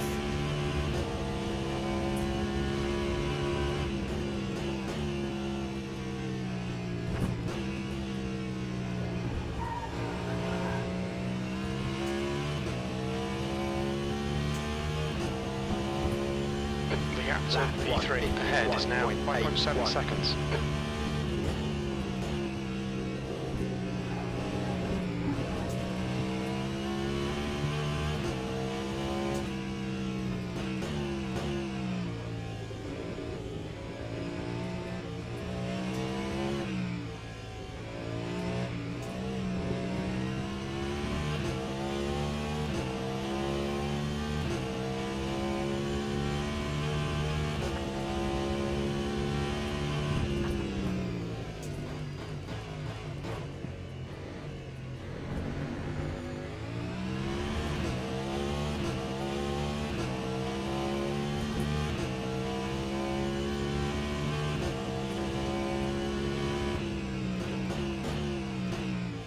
You guys see what I mean about the quality of this scan? Like, Sebring looks amazing here.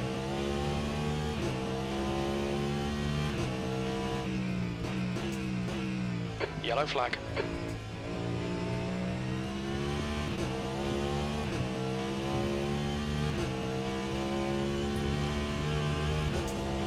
Green flag in Sector 1. Sector 2 time is okay. The gap to Andreas ahead is increasing. It's now 6.9 seconds.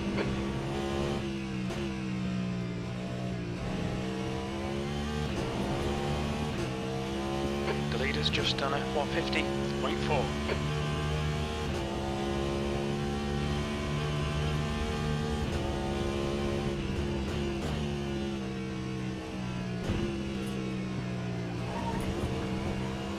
Fastest lap for Andreas. Oh, I had to lift there. We weren't going to make that. That was scary. Green flag in Sector 2. 5.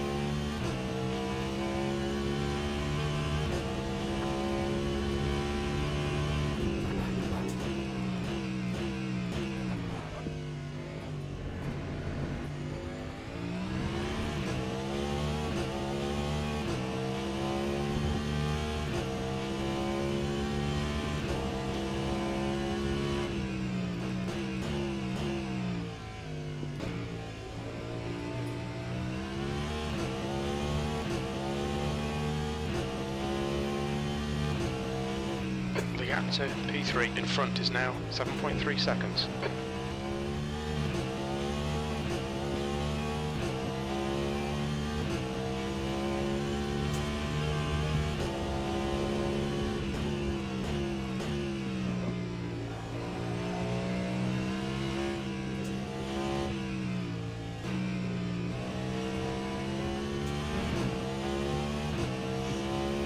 Hour 52 to go, everyone. Good start to the race so far. Held on to 4th and 3rd pretty much since the beginning.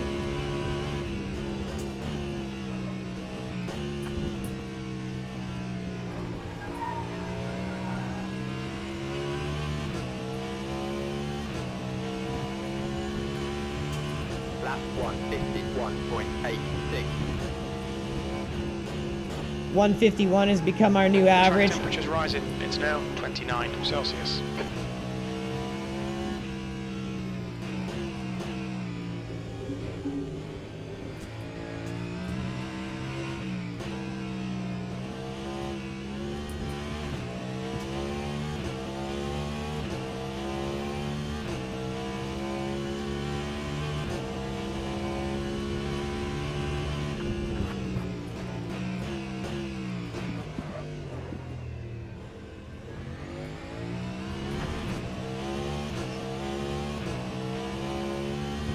Sector 1 is 0.9 off the pace.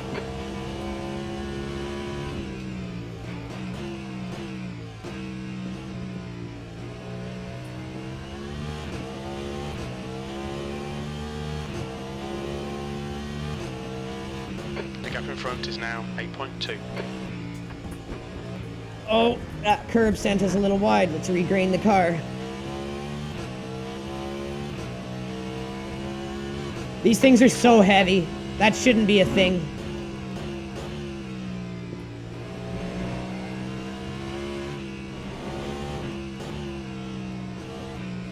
The leader has just done a 149.6. We're not terribly off, considering we've just been doing this hypercar for this race. And I've only just started hypercar practice recently. Even though I've driven LMP2s a bit.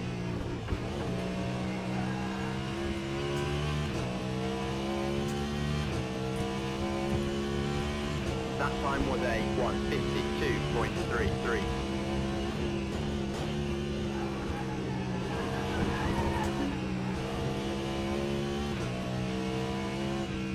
The gap to P3 ahead is increasing. It's now 10 seconds.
I just realized I've got the most fuel out of anyone in the top 5.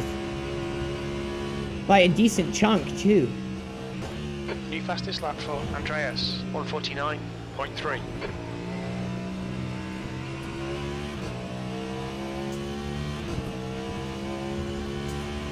Time 151.05.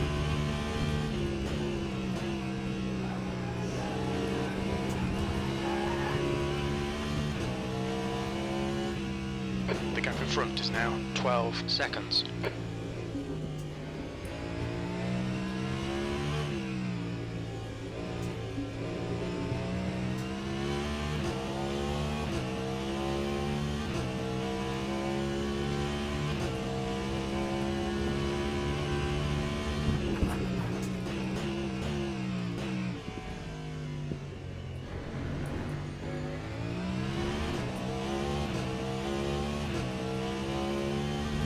Sector 1 is 1.1 off the pace.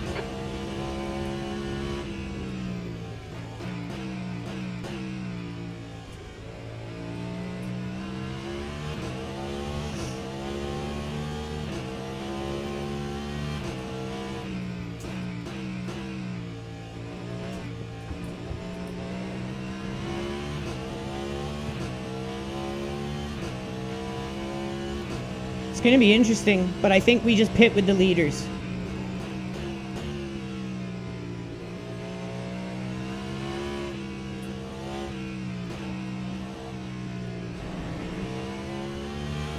Or if we try to preempt their pit by a lap or two. We got such a big gap behind us. Rising. It's now 26 Celsius.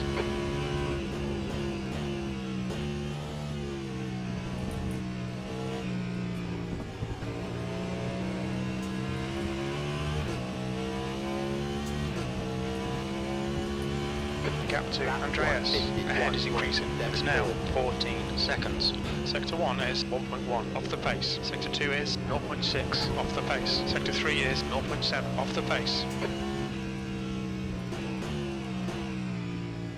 Yellow flag in Sector 1. It looks like Ulecki has binned it. Green flag Sector 1. That was the guy that was a lap down.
New fastest lap for Andreas, 148.9.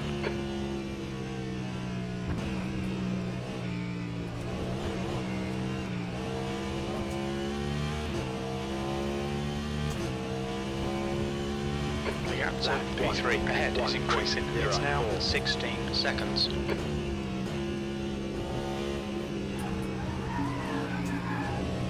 Woo!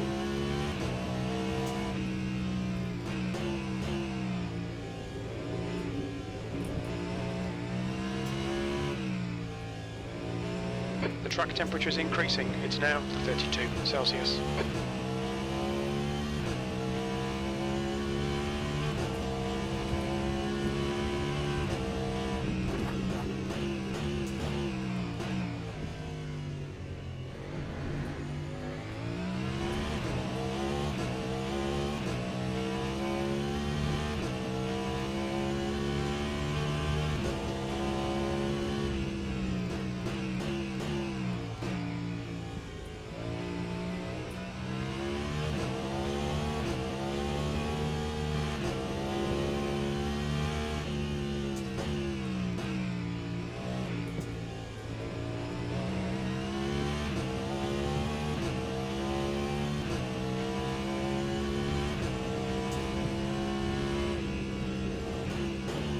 gap to Andreas ahead is increasing. It's now 18 seconds.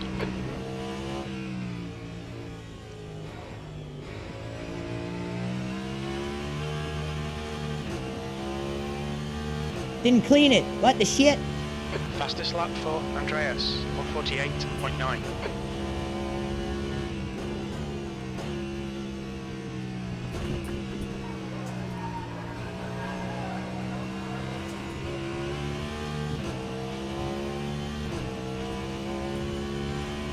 That time You've was just done a 151.8. 151.8.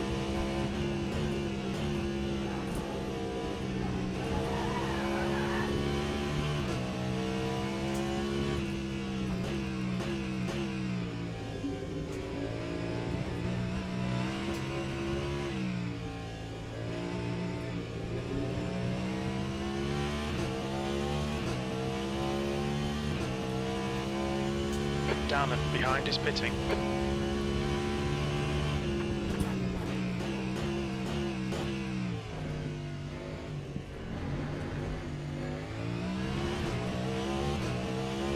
So this would be a good opportunity to pit.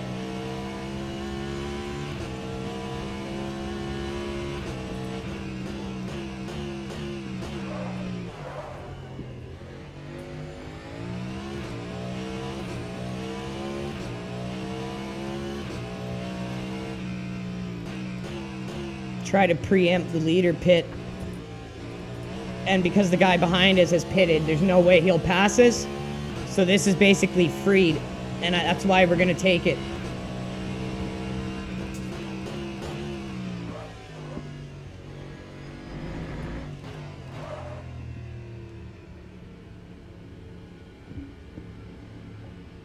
Box in 870 feet. Air temperature's increasing. It's now 28 Celsius.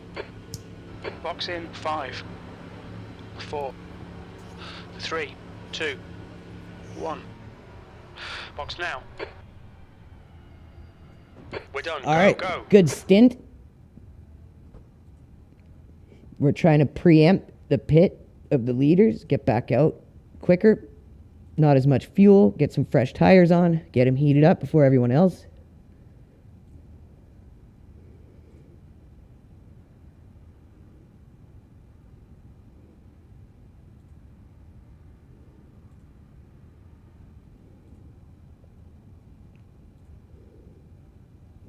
Thanks to the Marketech, he's watching saying I'm killing it with the lap times. We're trying. He's the secret benefactor to our racing team. Brah! I love that engine sound. Goes from pussy-ass hybrid to brah! Cadillac.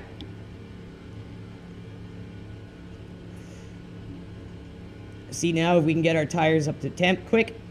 Oh, There's traffic behind. Keep let's your wits about you. adjust Blue flag. our traction control. So if we can get our tires back up to temp quick, then when everyone else needs to pit, we've already done it. Hopefully we can lap ourselves over the leaders, maybe pick up a spot or two.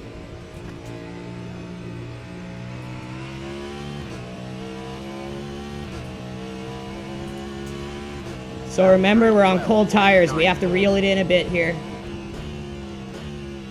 Alright, Andrew, your refuel window will open on lap 48. It'll close on lap 49.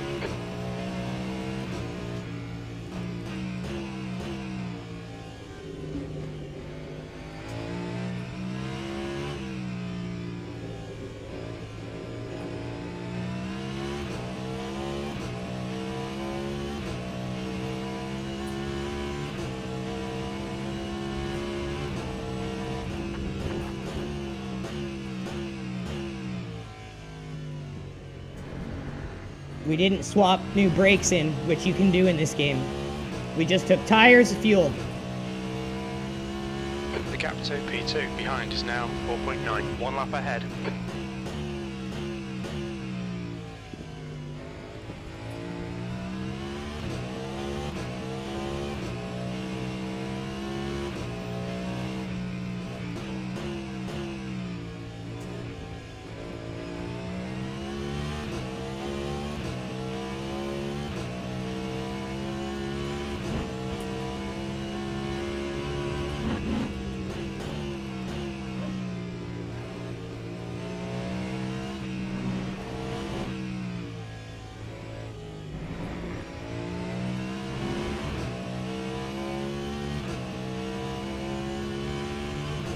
All right, slowly getting some temps back in these baby tires, brand new babies.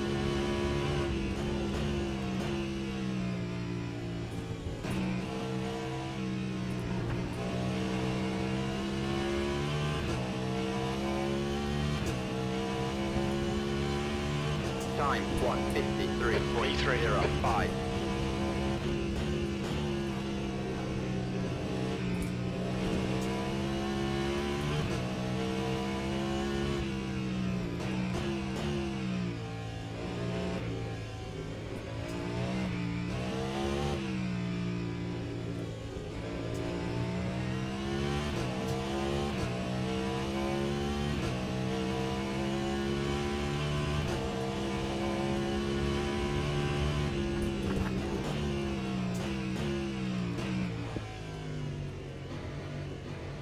So I'm not sure happened to the guy in third. He must have binned it, and we overtook him, and then he just quit.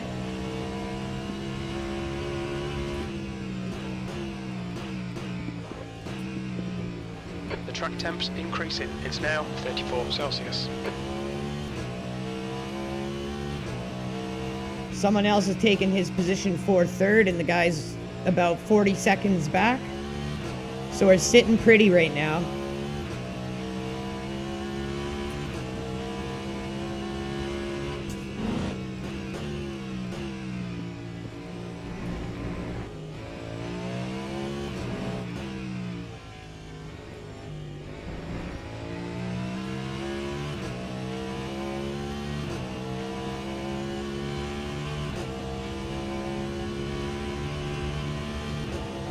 Andreas, in front, is pitting.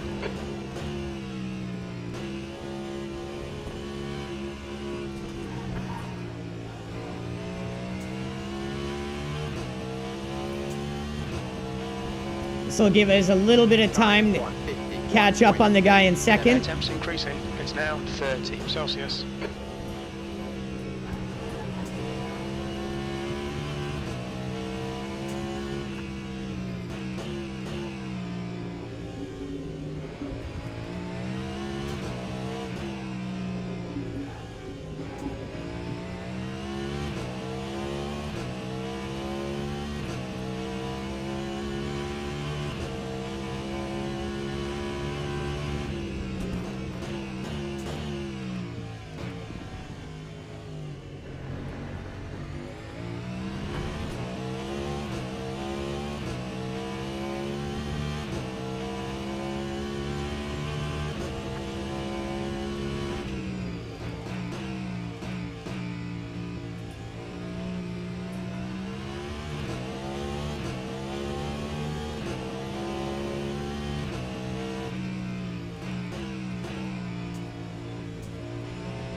We caught up quite a bit to the guy. The leader, Brown, is pitting.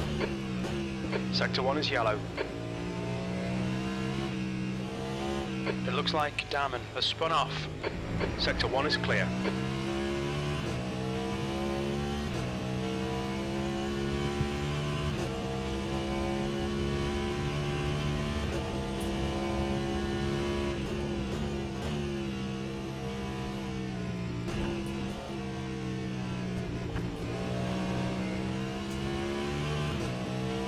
Looks like our pit strategy worked okay. Definitely pulled us close to the guy. The gap is now 14 seconds.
Gap ahead is now 13 seconds.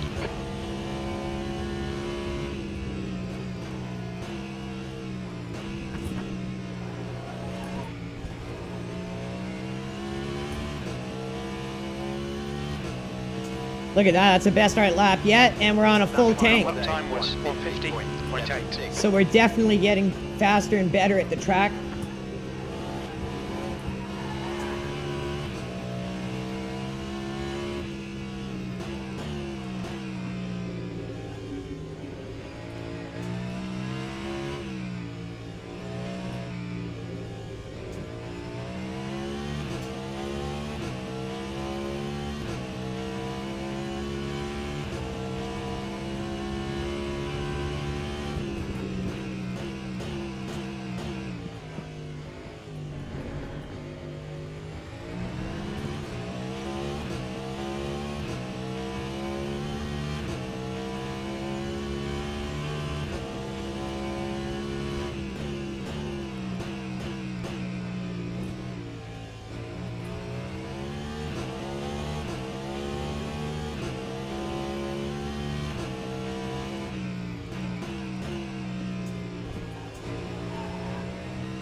Almost an hour in.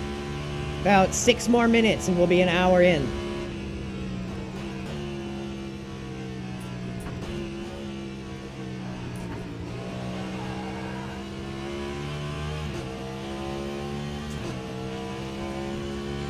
Gap to Andreas ahead is now 12 seconds. That lap was at 150.0.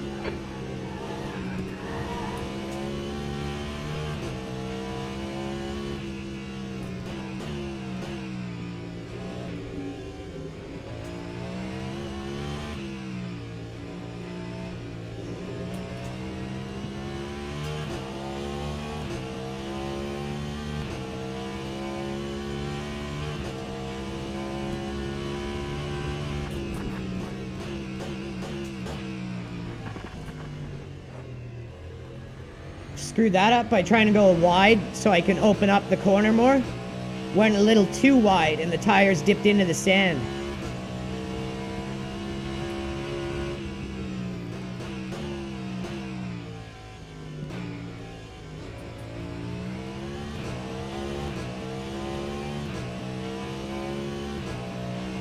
The track temperature's rising. It's now 37 Celsius.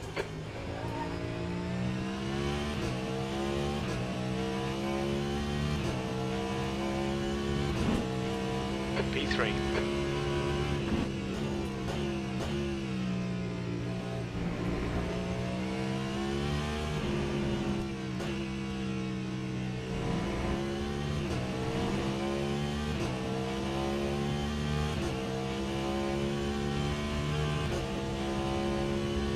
Oh my god, look at all the DNFs! That's a new fastest lap for Andreas. I just noticed that. 48.6.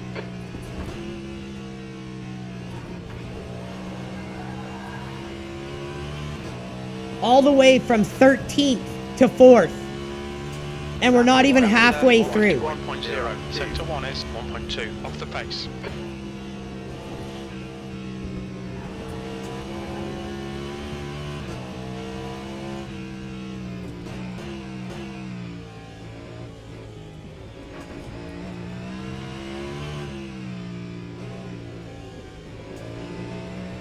The gap to Andreas ahead is increasing. It's now 15 seconds.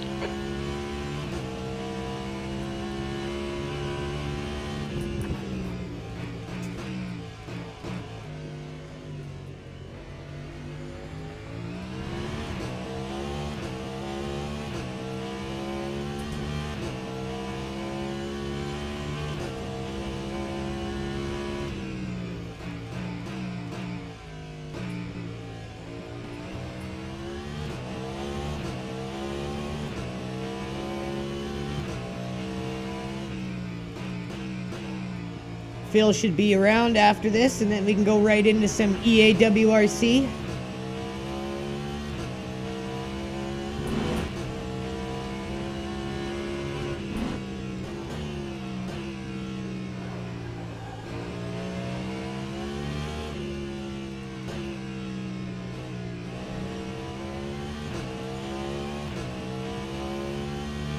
There, we are at the halfway point right now. It's been 1 hour. We are sitting in 3rd place.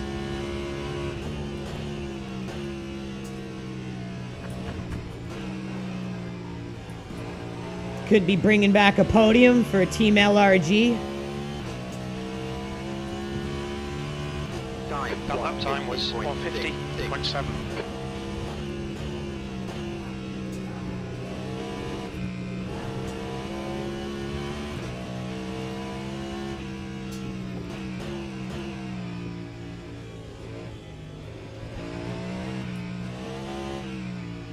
Okay, Andrew, your water and your oil are both looking pretty hot right now. Try and take it easy. The gap to Andreas ahead is increasing. It's getting hot in here, so check on your oil. It's getting so hot, I got my oil.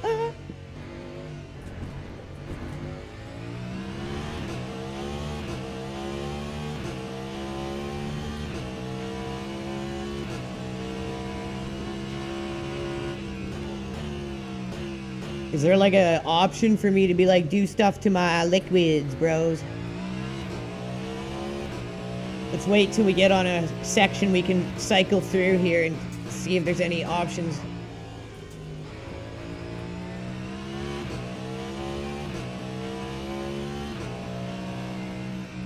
Pressure, pressure, brakes. That's it. No.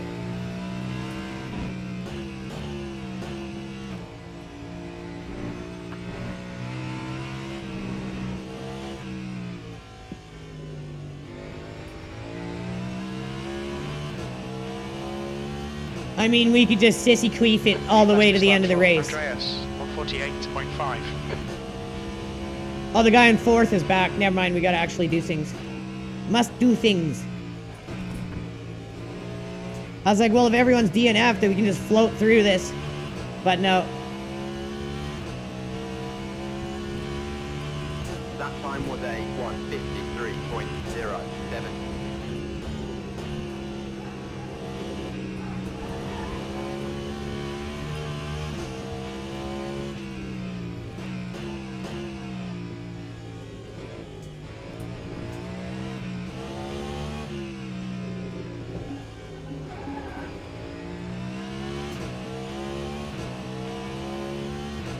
Okay, Andrew, your engine temperatures are okay. All clear on engine temperatures.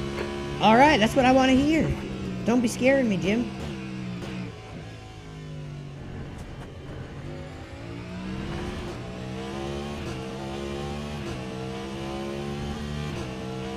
Sector 1 is 0.8, off the pace.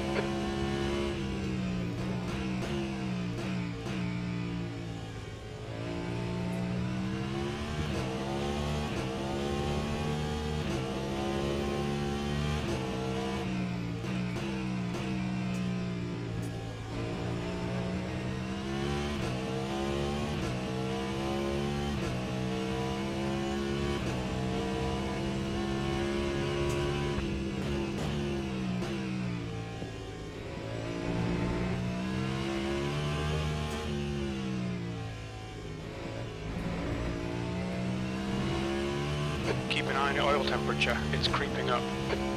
What the shit am I supposed to do about that?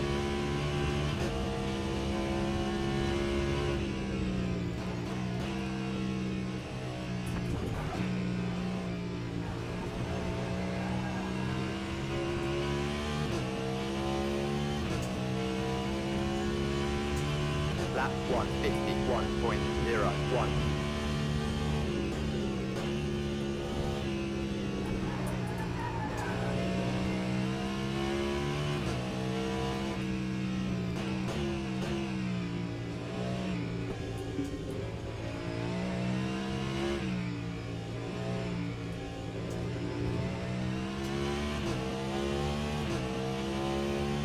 I thought this would be good practice in an actual race environment for our team's 12-hour Sebring next weekend in iRacing. Your water and your oil are both looking pretty hot right now. Try and take it easy.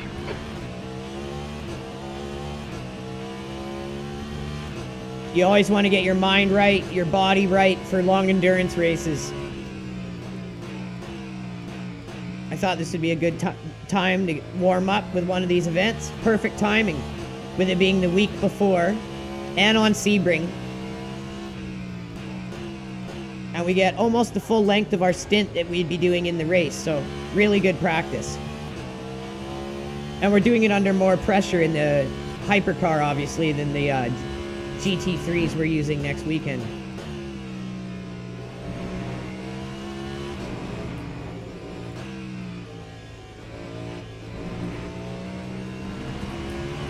You cut the track. Keep it nice and tidy. Almost 4,000 people tuning in, you guys. Let's get some likes and reposts.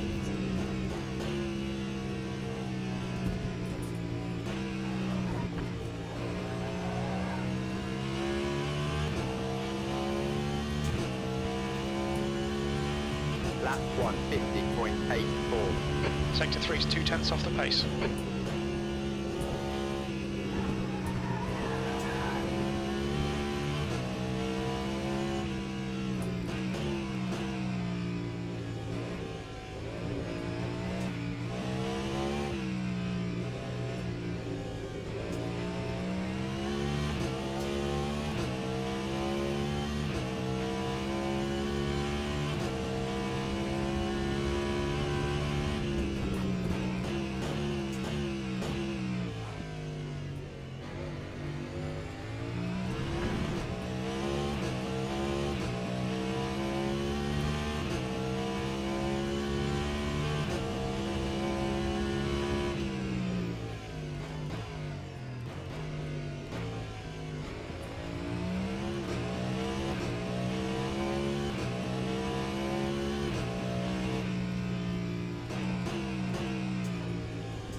Air temperature's decreasing. It's now 28 Celsius. I guess this is really hot outside in the game, which isn't helping with the temps.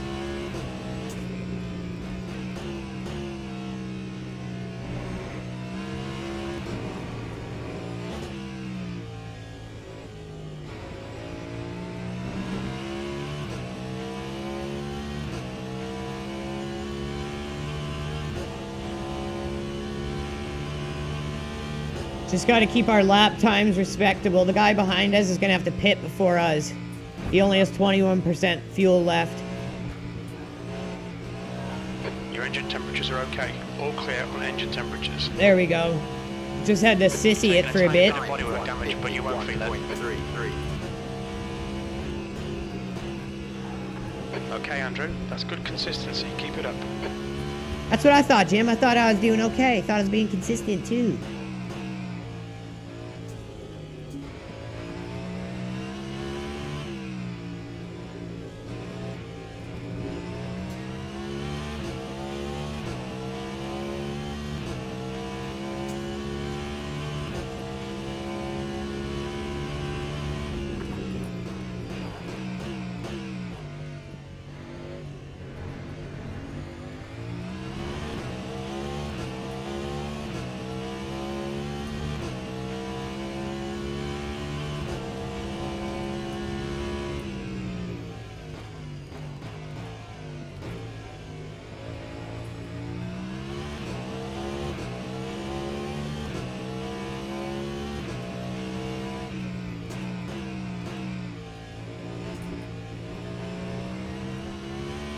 Just trying to keep our lap times respectfully close, but trying to cool the engine and the fluids a bit. Knowing my luck, the frickin' engine will explode or something.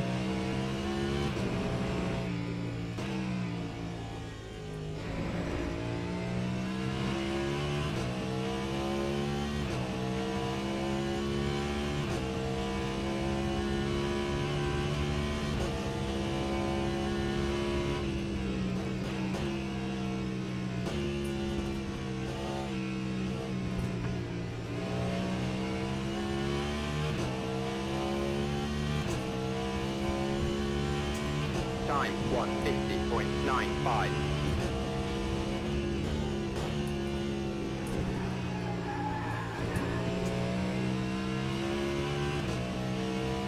There, the oil is dropping quite a bit.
Sector 2 is 0.5 off the pace.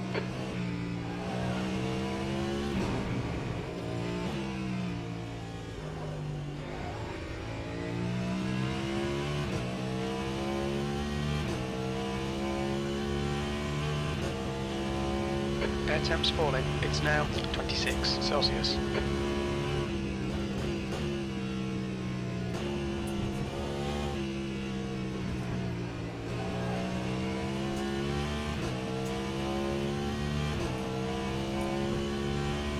That time was a 151.29.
That guy behind us, Used half your fuel. very close to having to pit for fuel.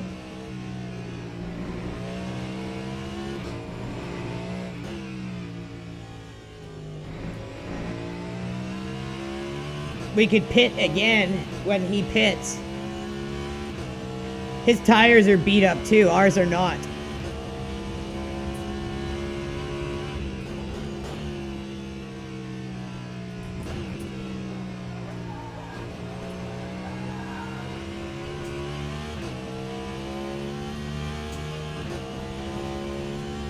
That time Your was last a lap time was at 151.1. 151.09.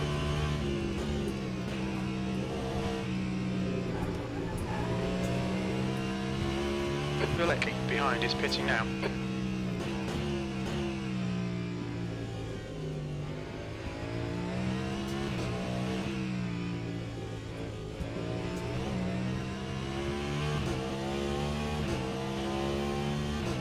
I feel like we stay out.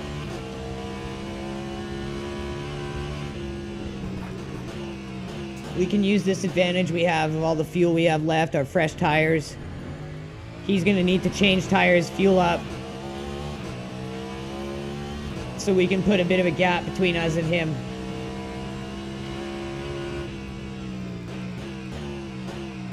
That's just using the advantage that our first pit gave us rather than throwing it away.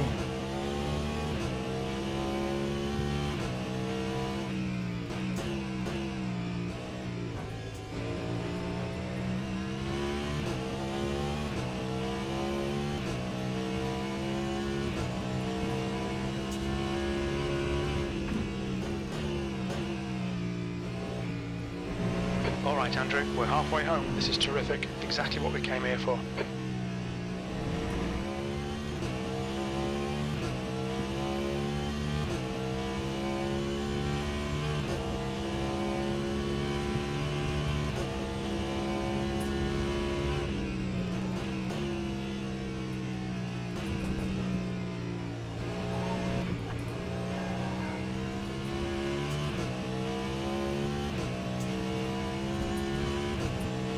Lap 151.22.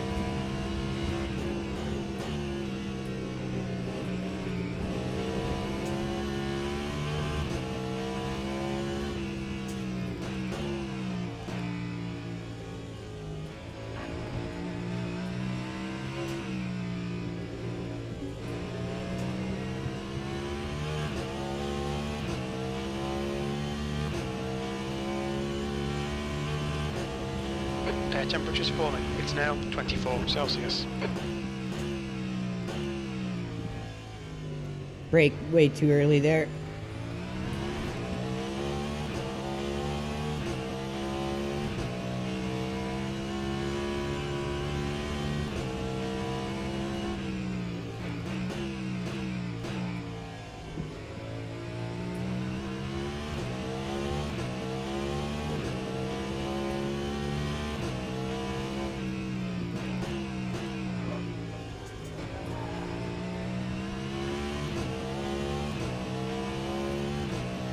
There, we got a really good lap lead on that guy now. Sector 2 is 0.4 off the pace.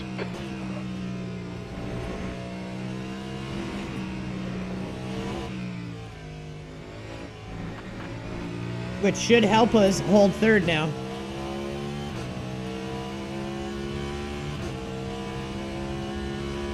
Just hit 4,000 viewers. Thank you guys so much. If you haven't done it already, please hit that like, hit that repost. Go check out our sponsor, Mind Lab Pro. Took my very first dose of them this morning with coffee. Time 151.48. Good consistency. Keep them coming.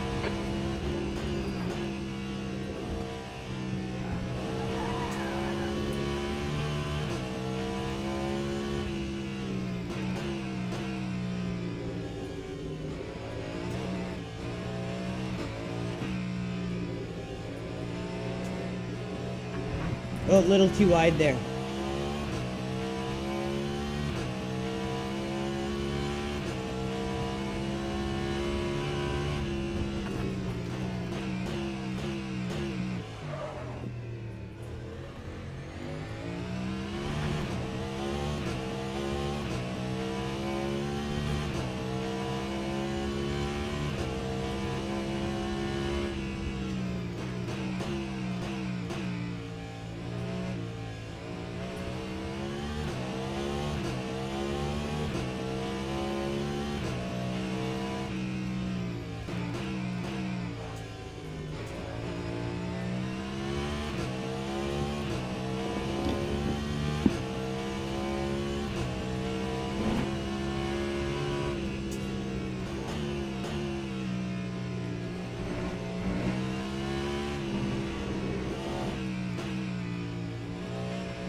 So second into third is the better option there.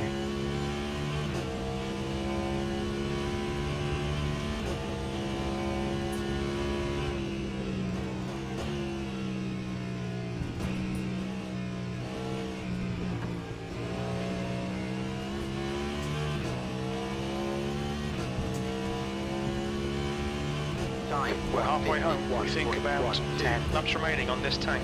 That lap was at 151.1.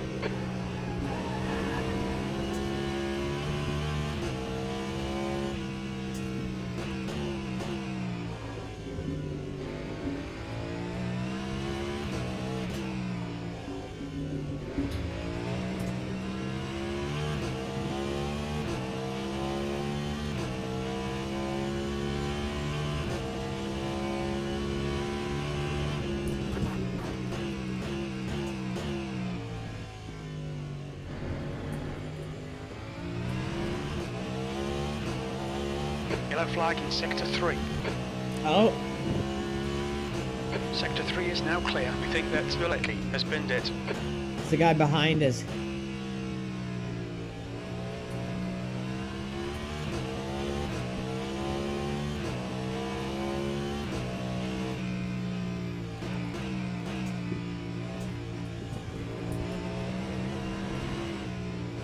Oh, that little bit of grass on the tire. Probably sand from hopping that curb. You feel it. Sector 2 is 1.6 off the pace.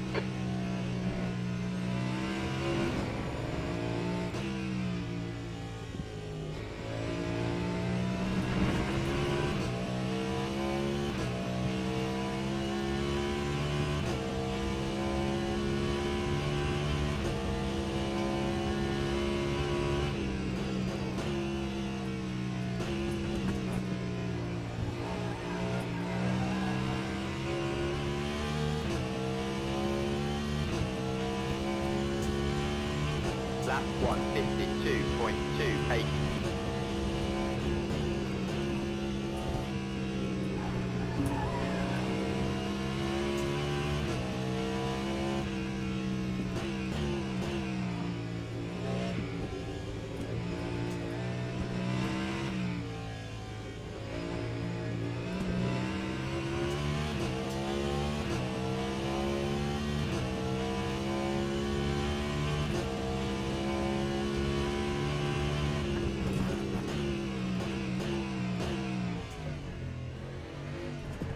Braking too early there.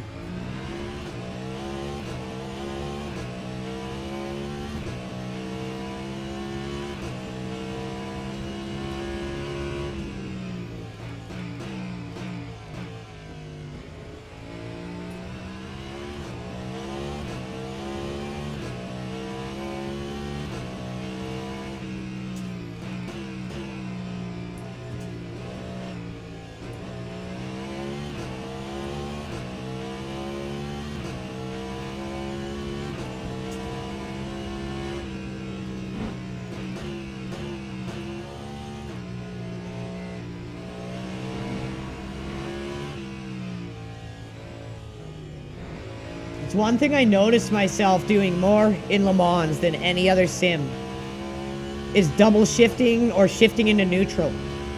Something about the audio cues. It's not just the hypercars either. I've done it since they had the GTEs, GT3s, everything. Just something about the audio cue.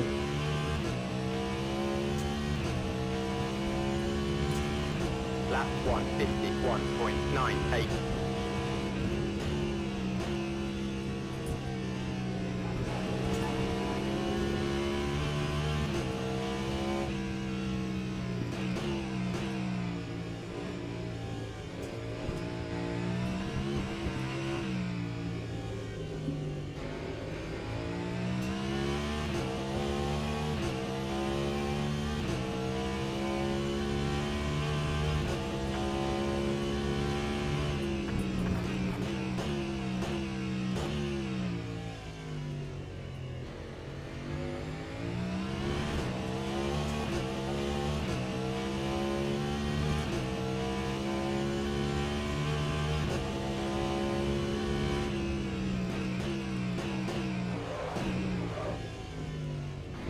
Oh, almost went off a little there.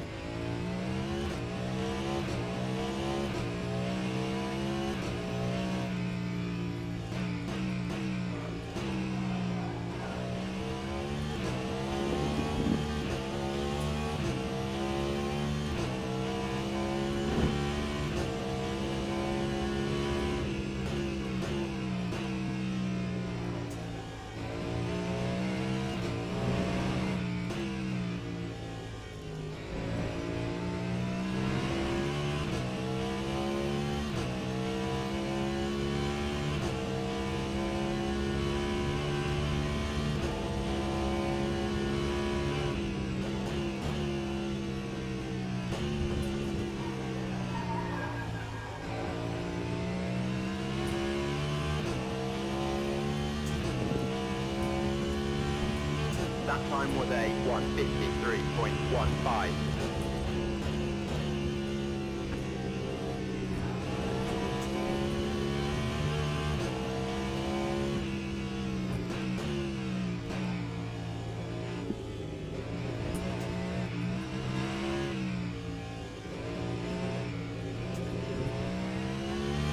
It's really good to practice shorter endurance races before jumping into long ones. Like, I'd recommend starting at 40-minute races, then work your way up.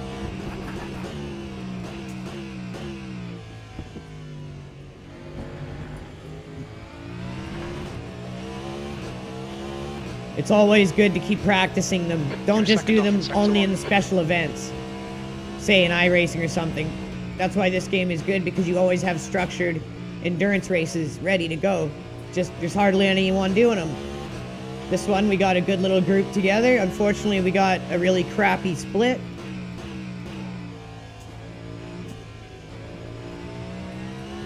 But what this does, by practicing them a lot, you're basically extending how long you can drive on the limit and not making any mistakes. And the more you practice, you inch that along a little more every time.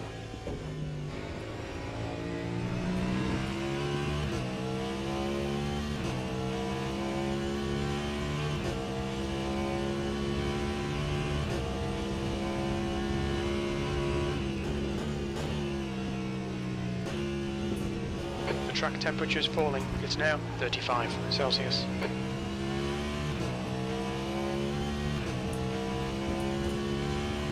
That time was a 150.94. Okay, Andrew, lap times are pretty consistent.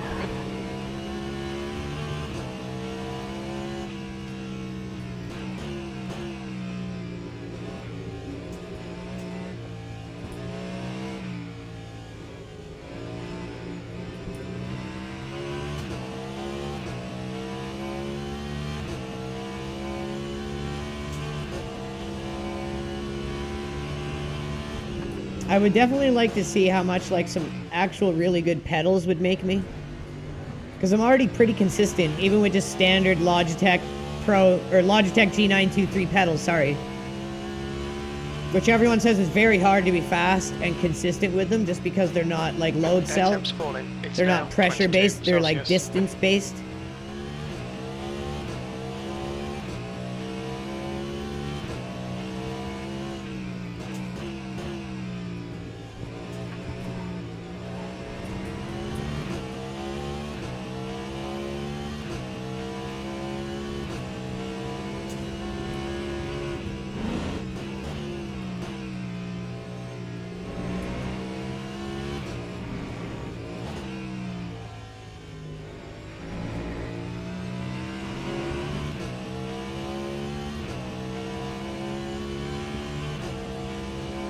Under an hour to go, everyone. 58 minutes left.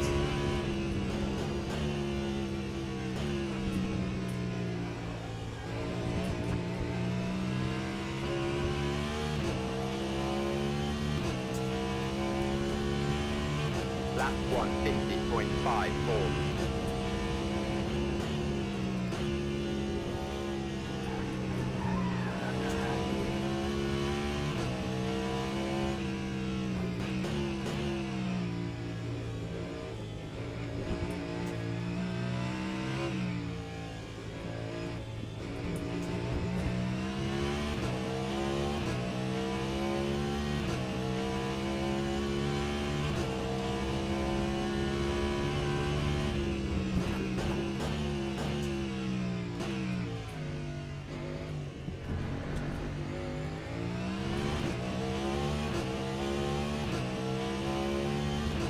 So if we bleed the tank dry,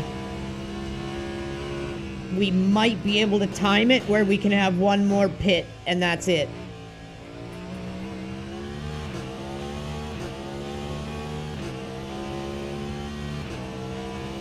But we're gonna have to run it right down.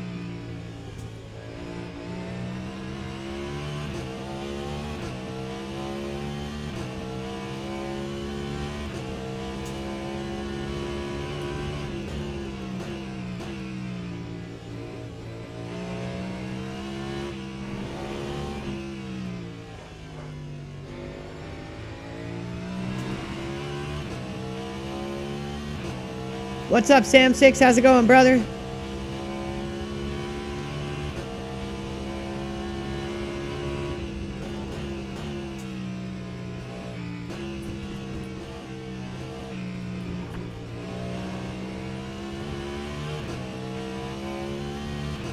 chilling in third place right now, my man. Okay, Andrew, you've got about 4 laps of fuel left.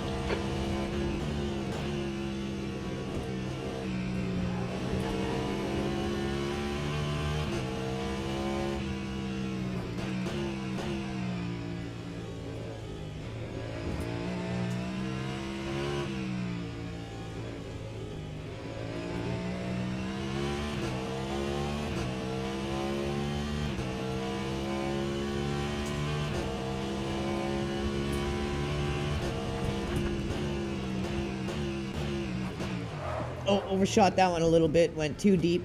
That's okay. Let's just correct it. We got a lot of time, a lot of room behind us. We don't need to rush and panic. Just slightly overshot there.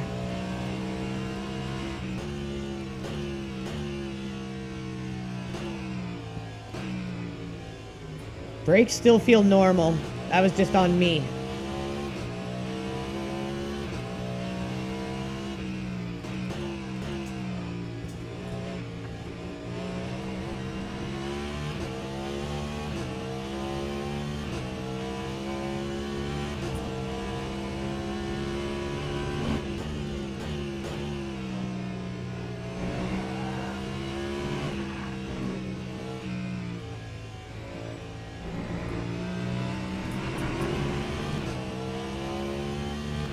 $55 minutes to go. Could be bringing home a third place podium finish for Team LRG here in the WEC weekly event.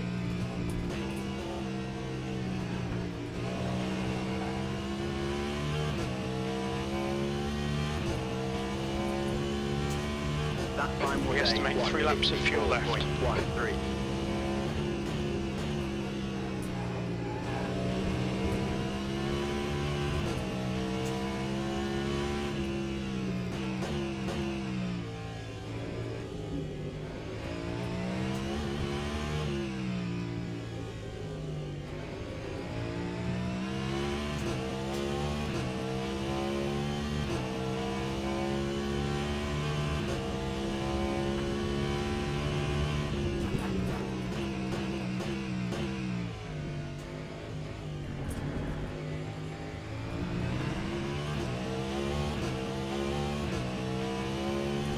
Sector 1 is 1.4 off the pace.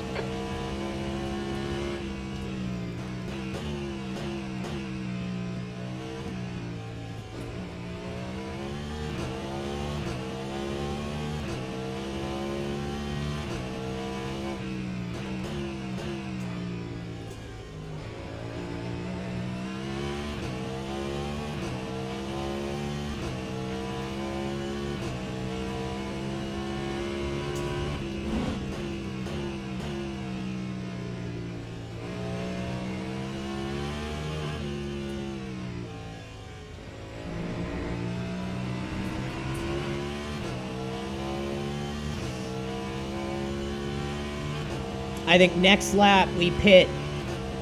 Maybe one more after that.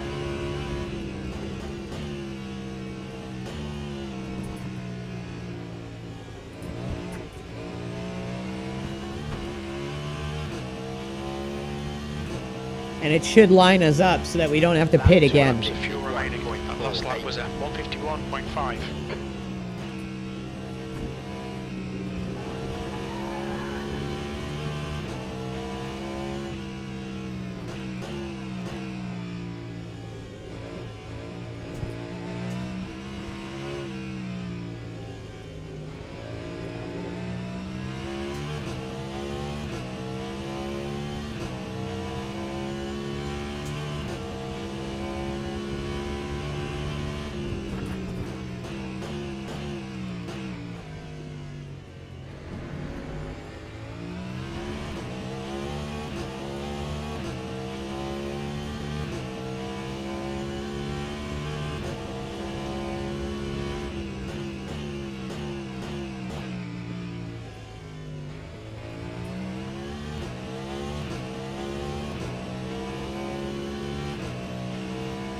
Okay, Andrew, pit window open.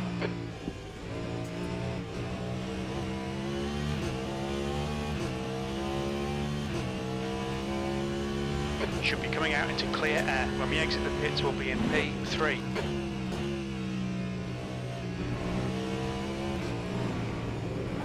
Whoa, rode that curb a little too much. Whoo! The GT3s, you can go over that.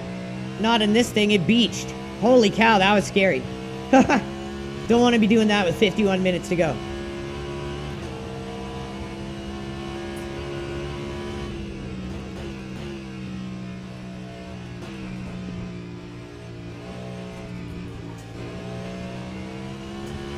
So this next lap, we pit.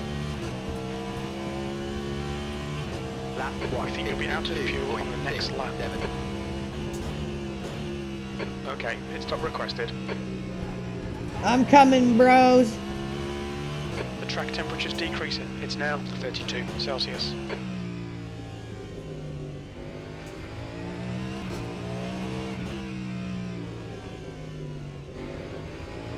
Well, the tires are starting to go. I'm coming, boys. I'm coming. We need tires. We need fuel.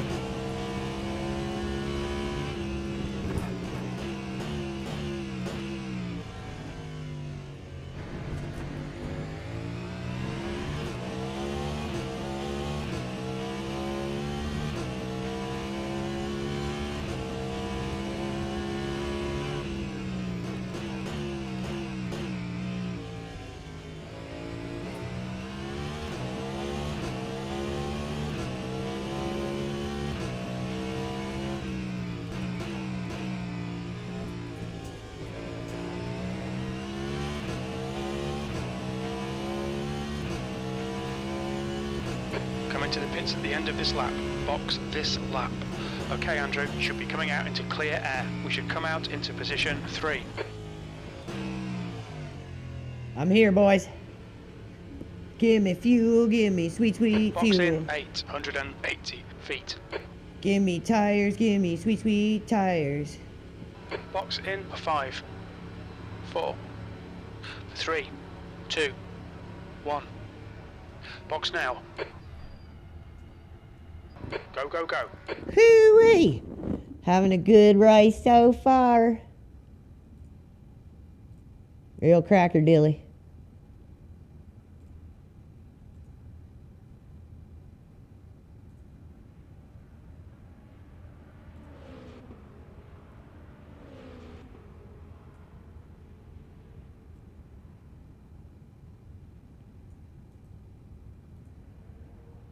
Been a very fun race so far. No complaints.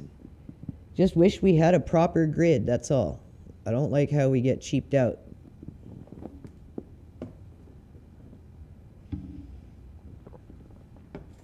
But hell, at least we got some people to race against. It's the first WEC Weekly in a long time that has had a big enough grid to actually do. So I'm happy about that. Can't complain.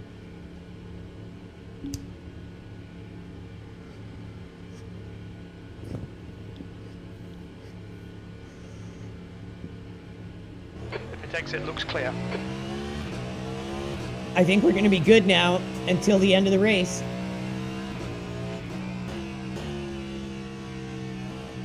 Let's get our fresh tires warmed up here.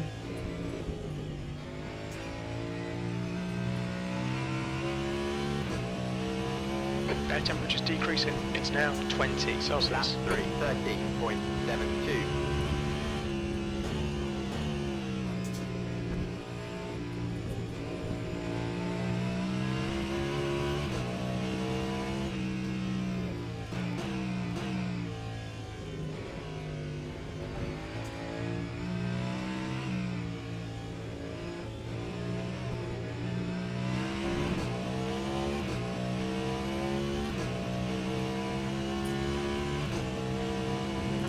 So this is the second day of our countdown to my birthday stream.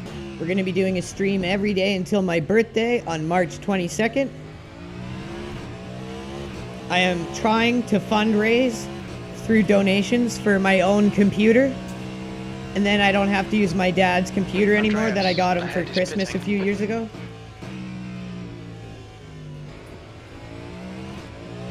So any donations help. It's all going towards my birthday gift. Being on disability, it's very hard for me to save up for anything and buy anything for myself like that.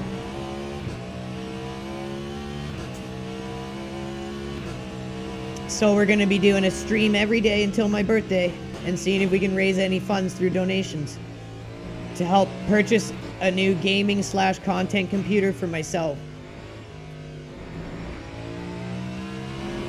Then we can finally start to do cool stuff like see me and my dad in races together or in other games we play together as a team.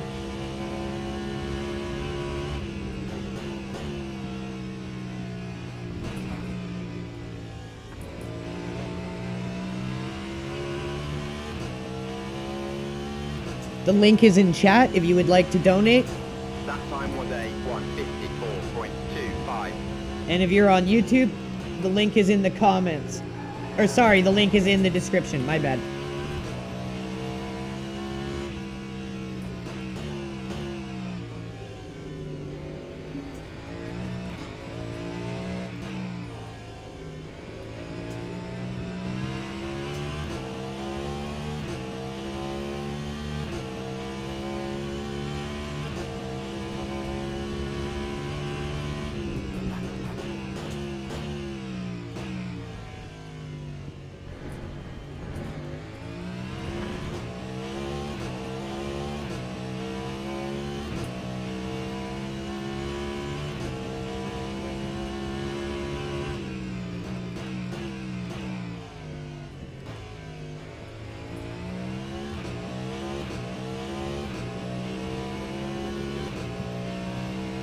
See, this is my problem with, like, why I think Le Mans Ultimate is going to struggle, especially if they're going to over-monetize it. Like, there's 4 of us, and there was 4 of us ever since, like, not even halfway through the race. Everyone was just disengaged, lost interest, crashed themselves, done.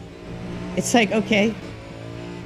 And you see why that's why only really the beginner lobbies get real activity in this game. But that's not people playing it as the endurance title it is.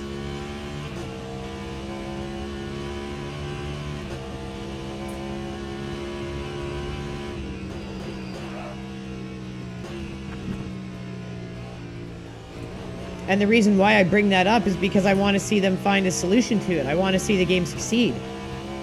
But it's like talking about these things, the Le Mans community just goes apeshit on you. But the game needs to have that talked about so we can figure out how to fix it, how to have the game survive and succeed.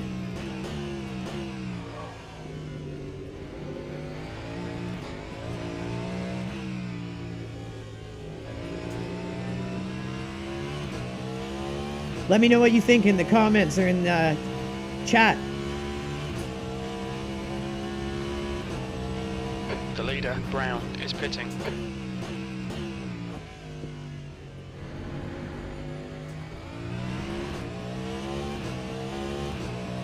So I think all 3 of us should be good now until the end of the race.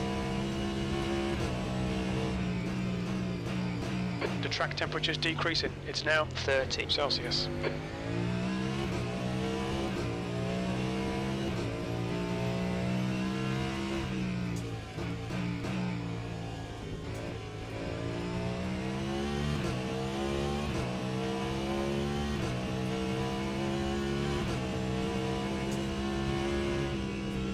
Sector 2 is 0.3 off the pace.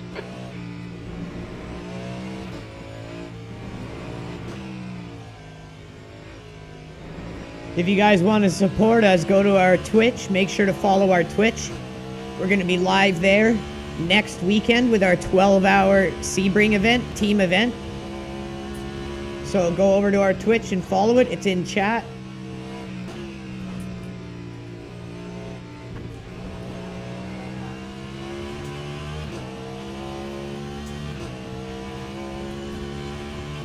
Lap 151.75. Also, watching on our YouTube really helps us get closer to monetize there. We're very close.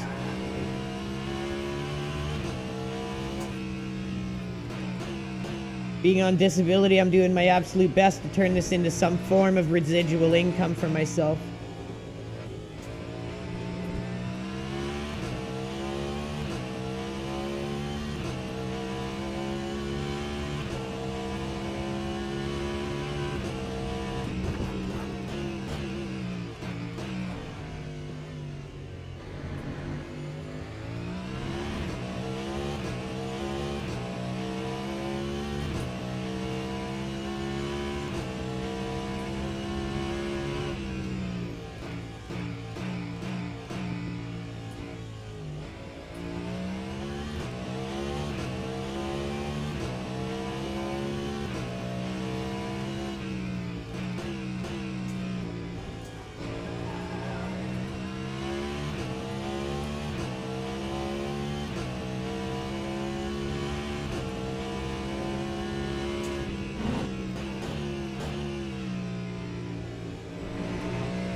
40 minutes. That time was a 1:51.3. Sector 3 is 0.8 off the pace.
That time was a 1:51.82.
Track temperature's decreasing. It's now 27 Celsius.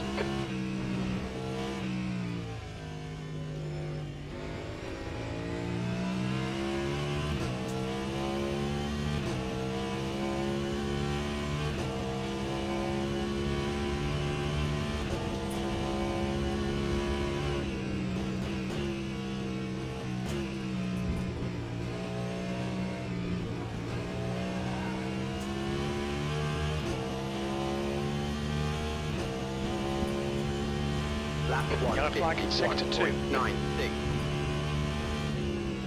We can see Andreas has gone off.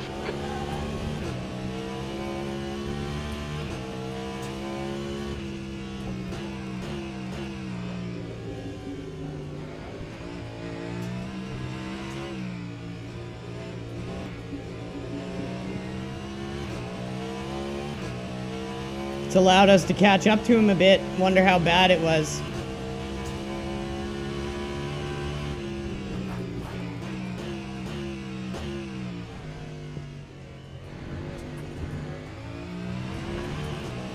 Oh, Trigger, you're so smart. It's only 35 minutes left, bud, and then we're gonna go for our Scooby-Dooby. What do you got with your big old sticky stick? How'd you get that in here, mister? What is that puppy contraband doing in this house?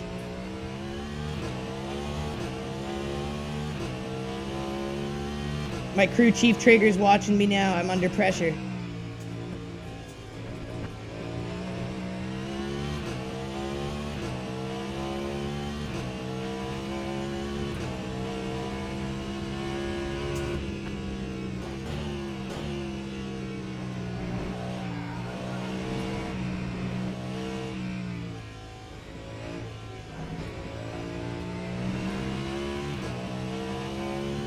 I think he's okay. We don't seem to be rapidly catching up to him. And he hasn't binned it again. Usually if it's severe and the accidents really wreck the car, they'll repetitively crash a few times, then just go to the garage.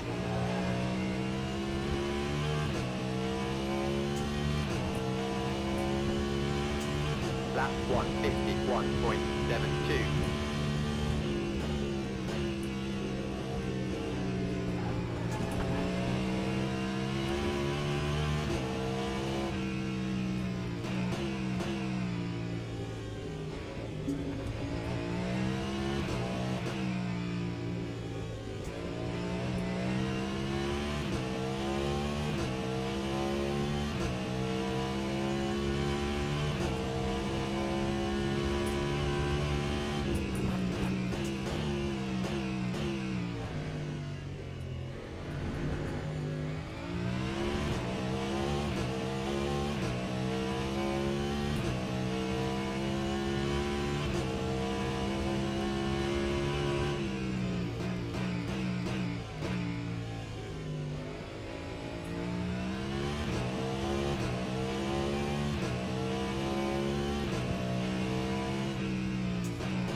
"33 minutes, everyone. And as long as we don't screw up, we could be getting our first podium in a WEC Weekly."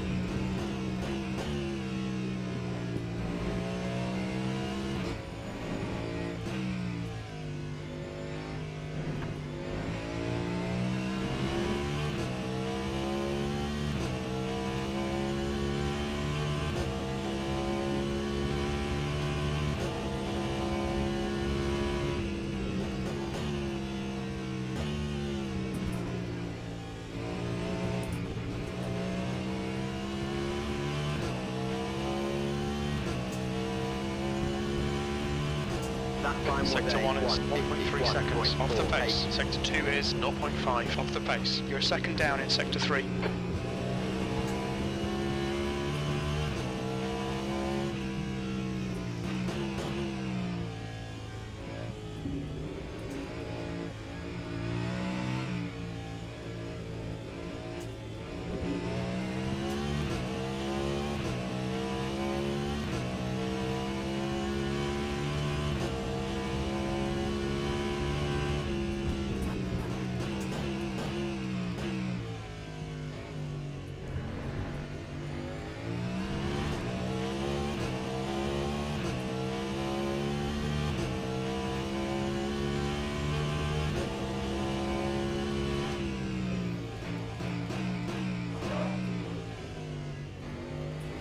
Almost a little too deep there.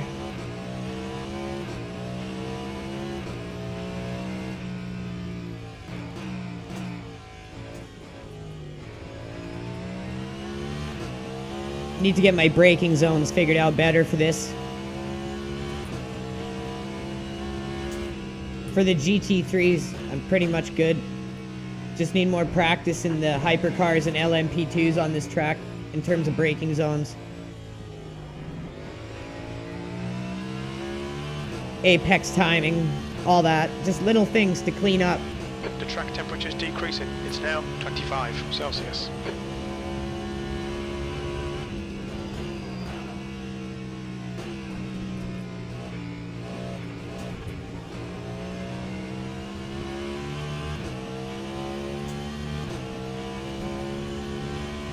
Time 152.36.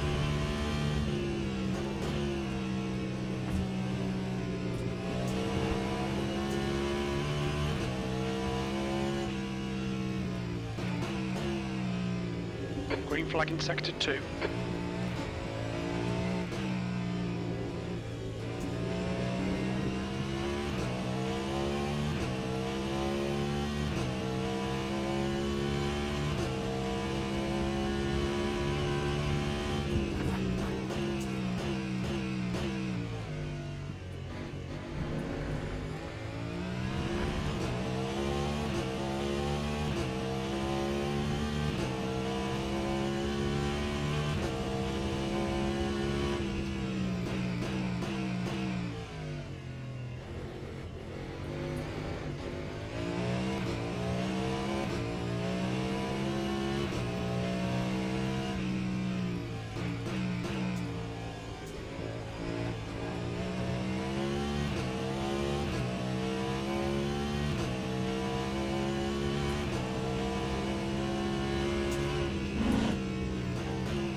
Oops. Let's make sure we don't straddle that on a weird angle and spin. We got no one close behind us. We can just take it easy and not make any major mistakes. Even our taking it easy lap times are within the 151s.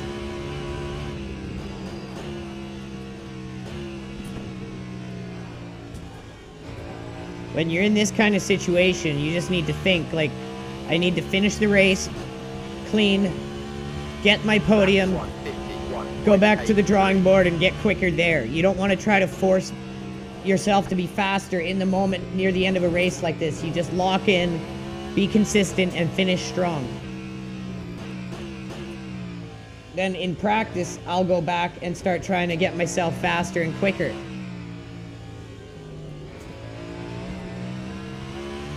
Incident in Sector 2. Sector 2 is yellow. But all we gotta do now Sector 2 is to now stay white. We focused, think Andreas has and we'll do crashed. just fine on our comfortable pace. Because even our comfortable pace is only a few seconds off, like, hot lap pace, which was like a 148, 149. What our goal is next time is have our comfortable pace become that one-time best lap we did of 150. And then you just move the bar a little more every time.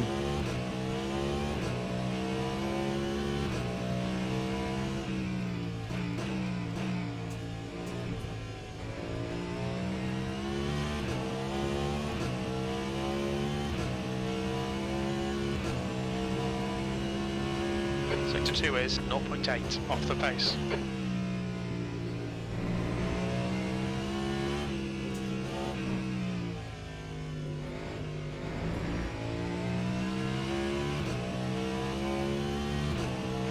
"27 minutes to go, everyone. This is where it really counts."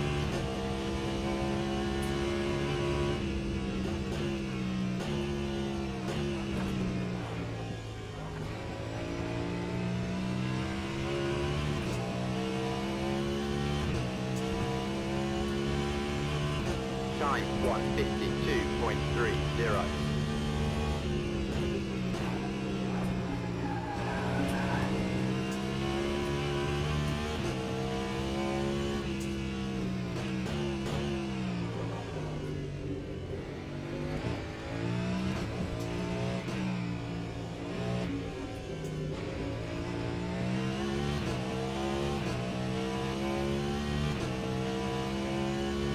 Vilecki behind is pitting now.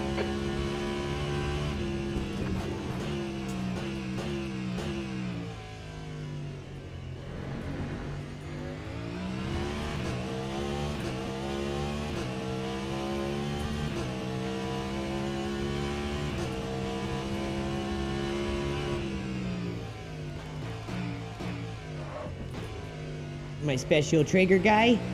Almost time, bud.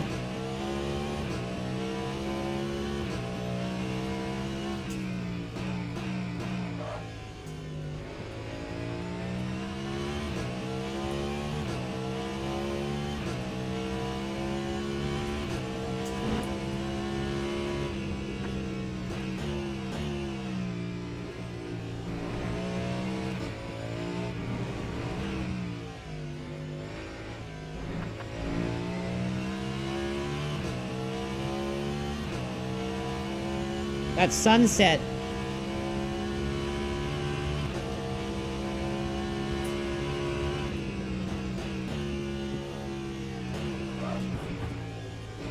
As we're coming into sunset. The track temperature is falling. It's now 23 Celsius. That time was a 152.21.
setting quite rapidly.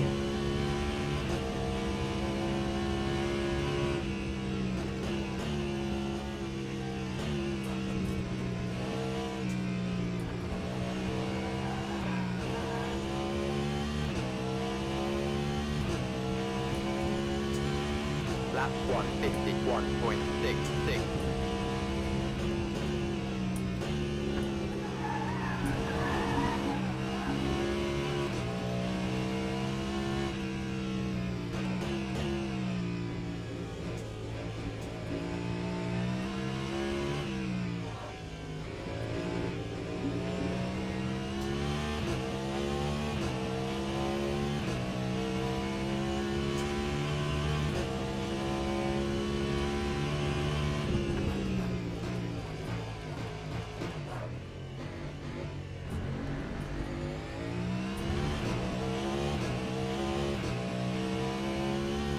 It's gonna go night on us, I think.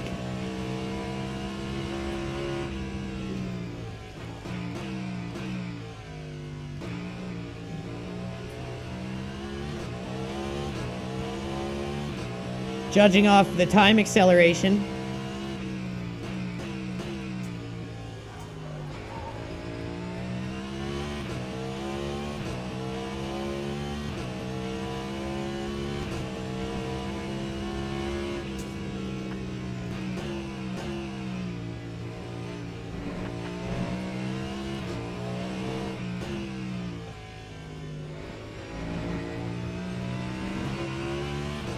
All right, Andrew, you've used half your fuel.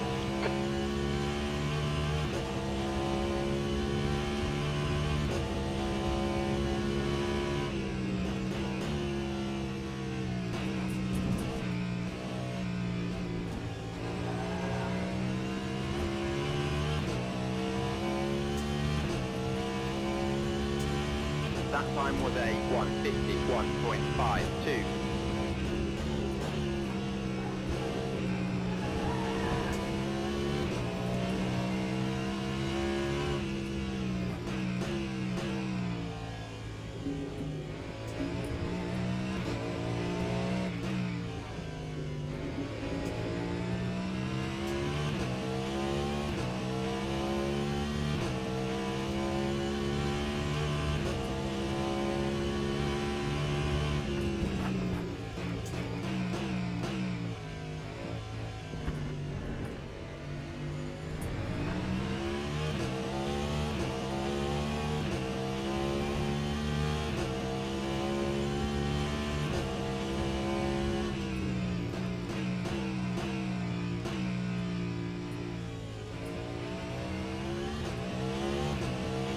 We're gonna get some nighttime Sebring here, a little bit of everything.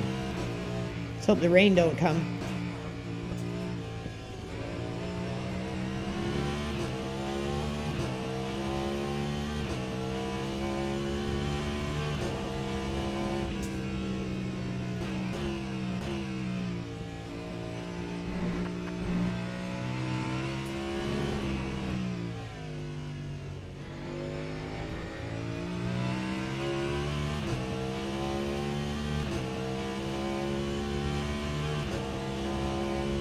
That's 20 minutes to go.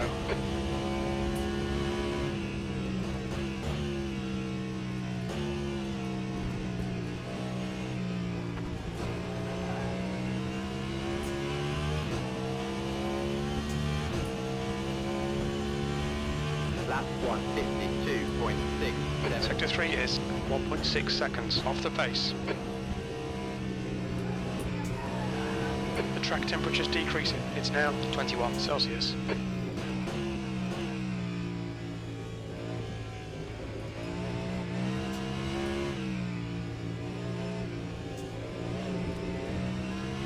"19 minutes, Trigger. It's almost time, buddies."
It is pitch black now.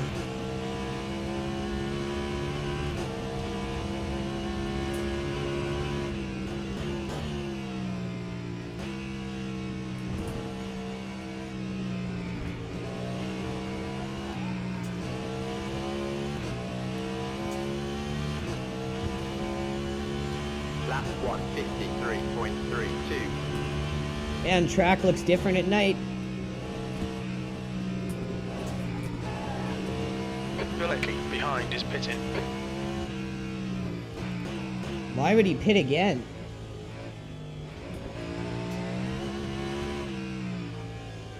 Right, Trigger? What's he doing? What's he doing with that? We'll go soon, bud. We'll go soon.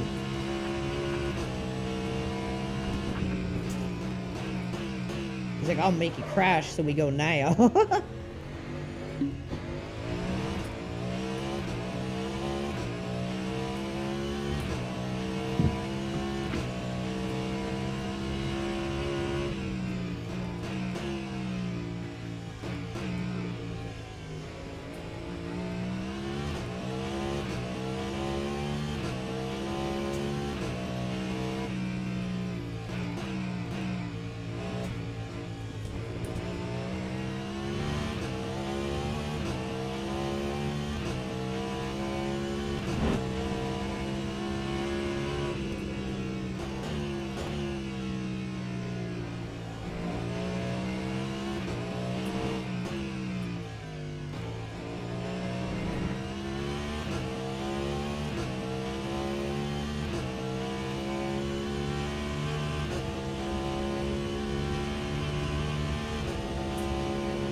That time was a 152.62.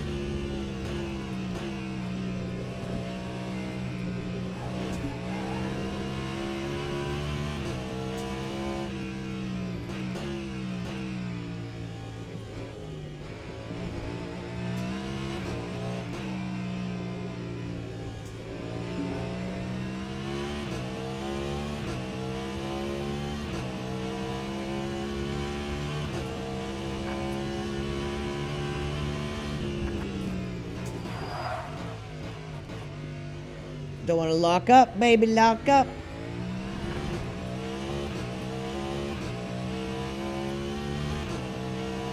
No ABS in these, you gotta have really good precision braking.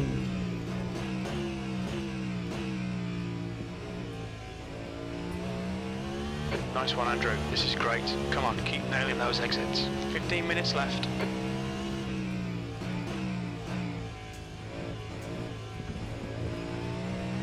Nailing them exits. Oh, yeah.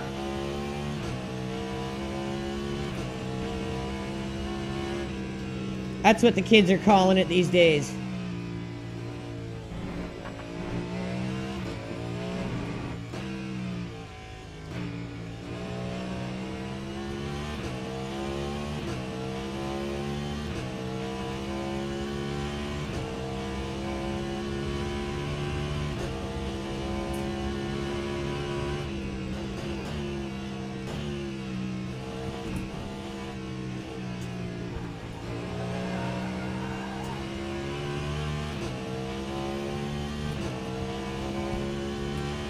That time was a 152.56.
Sector 2 is 0.8 off the pace.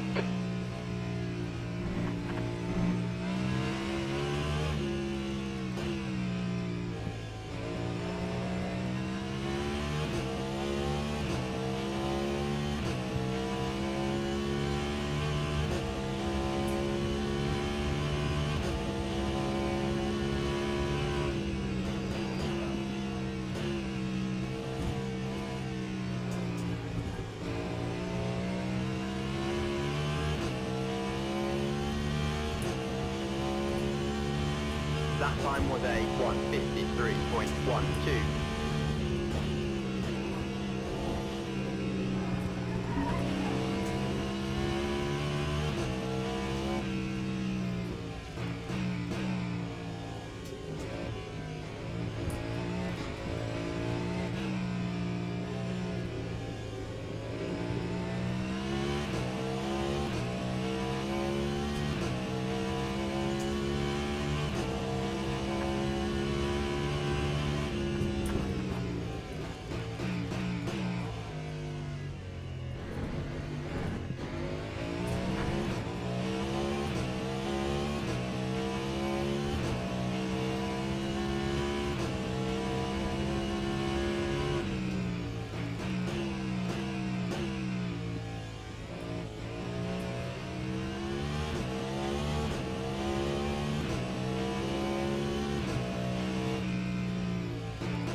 Ten minutes, baby.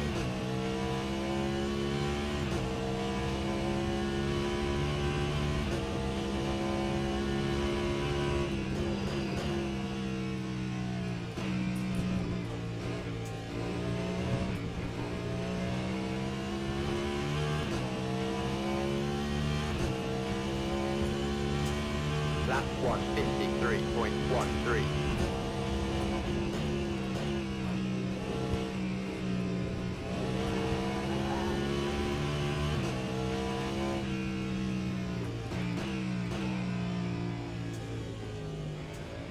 Ten minutes remaining, 10 minutes.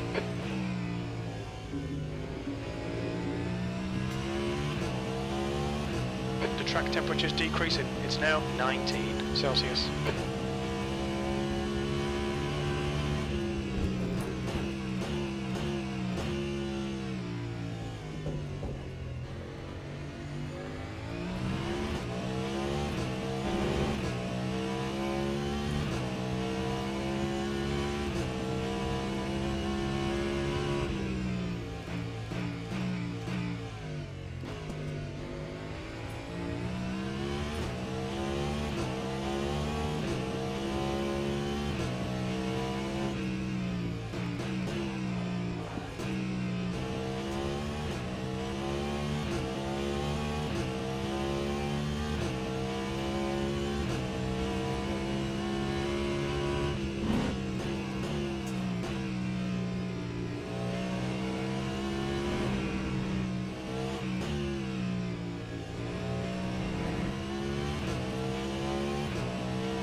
Lap 1:52.25.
gap to P1 behind is now 4.6, 1 lap in front.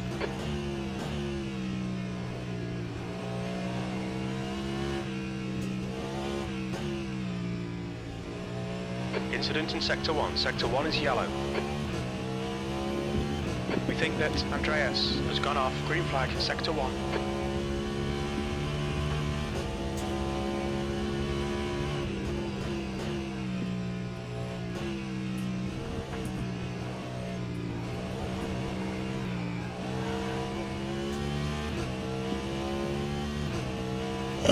Excuse me. That time was a 1:52.85.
About 3 more laps, I'd say 4 at most.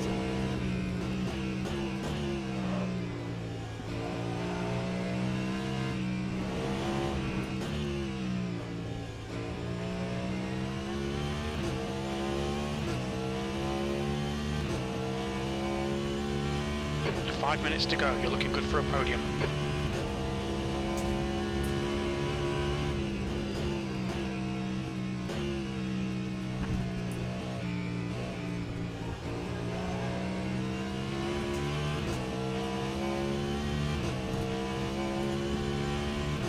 Lap 1:51.92. Sector 3 is 1.1 seconds off the pace.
We're gonna have just enough fuel. I think it'll work out perfectly.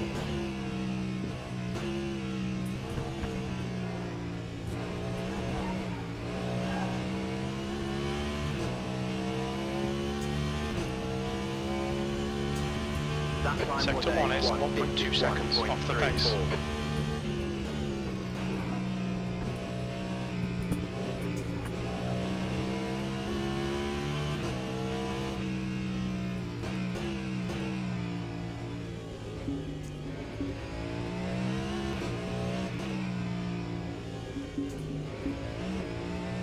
The gap to P1 behind is now 2.9, 1 lap ahead.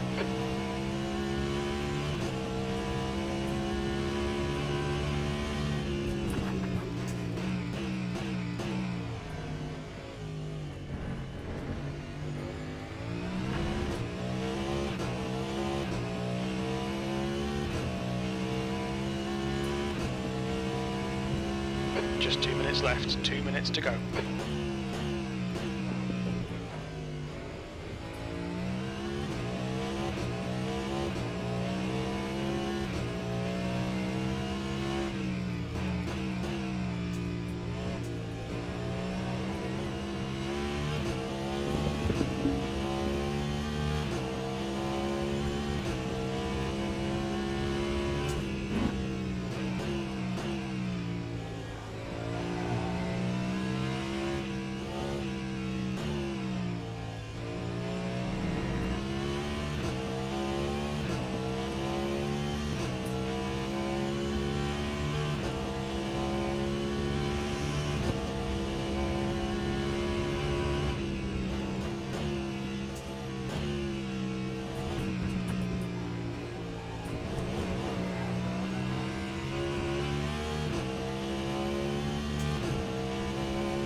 Lap 152.14.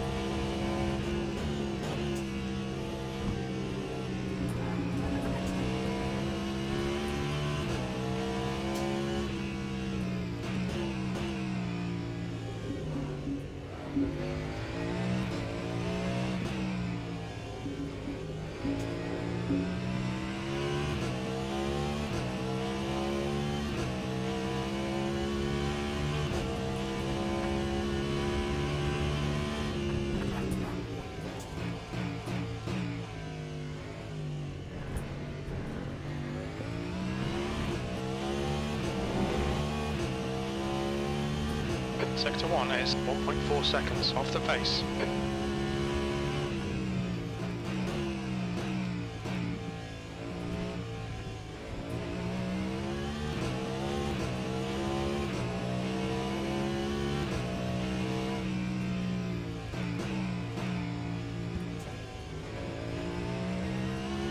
One more lap after this and we're done, baby.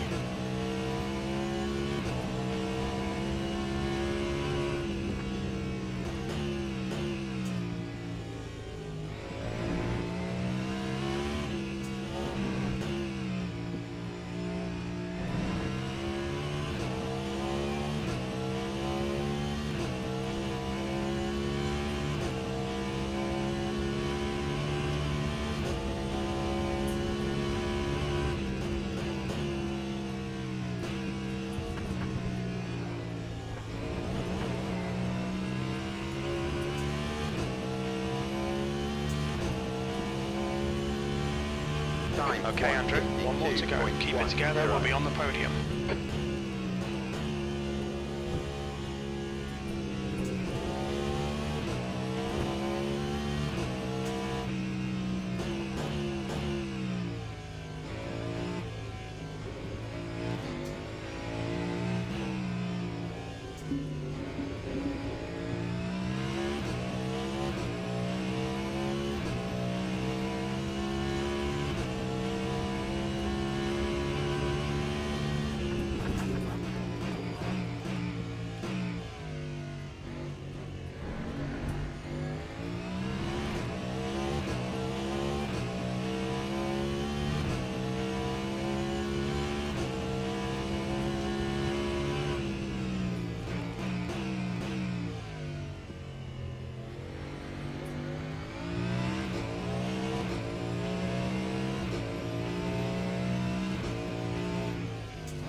Acknowledged. Pit stop requested.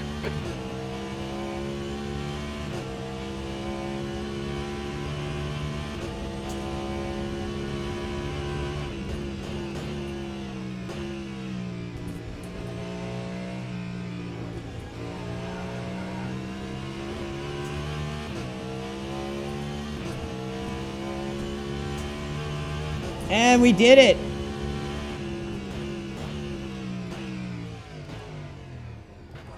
Podium for Team LRG, everyone.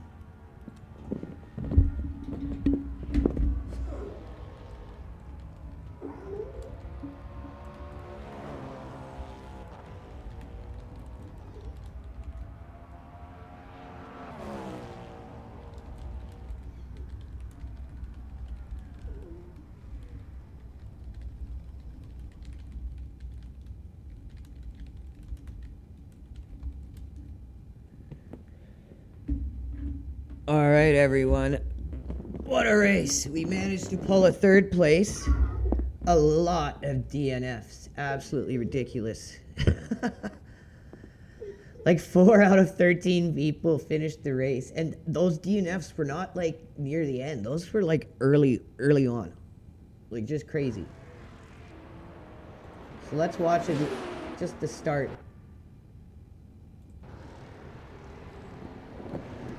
Really good race. Great race. It's my first time driving the Cadillac HYPERCAR. I wanted to drive a car that is in iRacing, though, with our main focus being iRacing. I didn't want to go with the Glickenhaus. They don't have it in iRacing. So I went with a car that was going to give me some type of knowledge on as I transition into iRacing GDPs. So we went with the Cadillac. Felt good under us. Managed to avoid all the early chaos.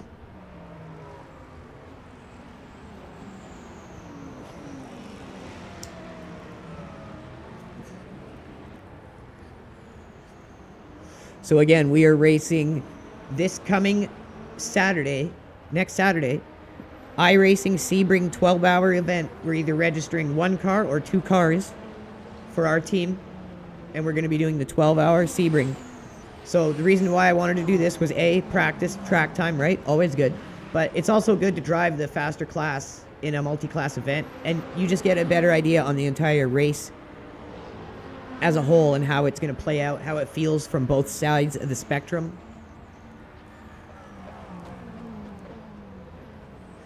So I felt like we were able to be consistent through that race, even though we're just using base Logitech G923 pedals, spring set, no upgrades done to them. I'd really like to get a nice pedal set, a nice wheel, my own rig, and my own computer. So remember, this is the second stream in our countdown to my birthday on March 22nd, and I'm trying my best to raise donations through my PayPal donation link that can help me get a computer for my birthday.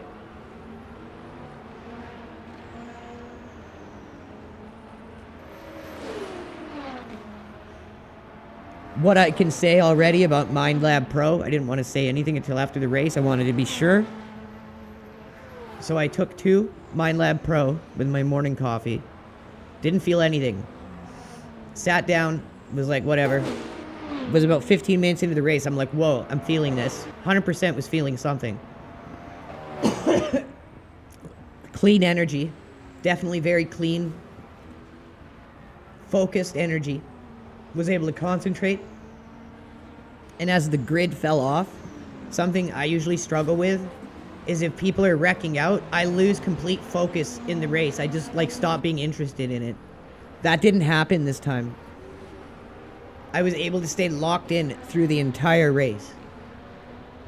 So I definitely think MindLab Pro had an effect as an all-natural nootropic, and this was just my first dose. I'm going to definitely continue to use it, and I'm very excited and interested to see the results going forward as I continue to utilize it. But just from a one-time use and seeing its impact and effects already, I would recommend everyone checking it out. All natural, no synthetic additives, and all your purchases we get a small commission from, so it helps a good cause. I'm on disability, doing my best to make a little extra money here for myself. So it's not a product I would recommend if I didn't use it or if I didn't believe in it. And that's how I put stuff out. We could have had all these sketchy companies promoting shit that we just don't care about, but that's not the way we work here. So 100% I would recommend try MindLab Pro. Use our link in the chat if you're going to check them out.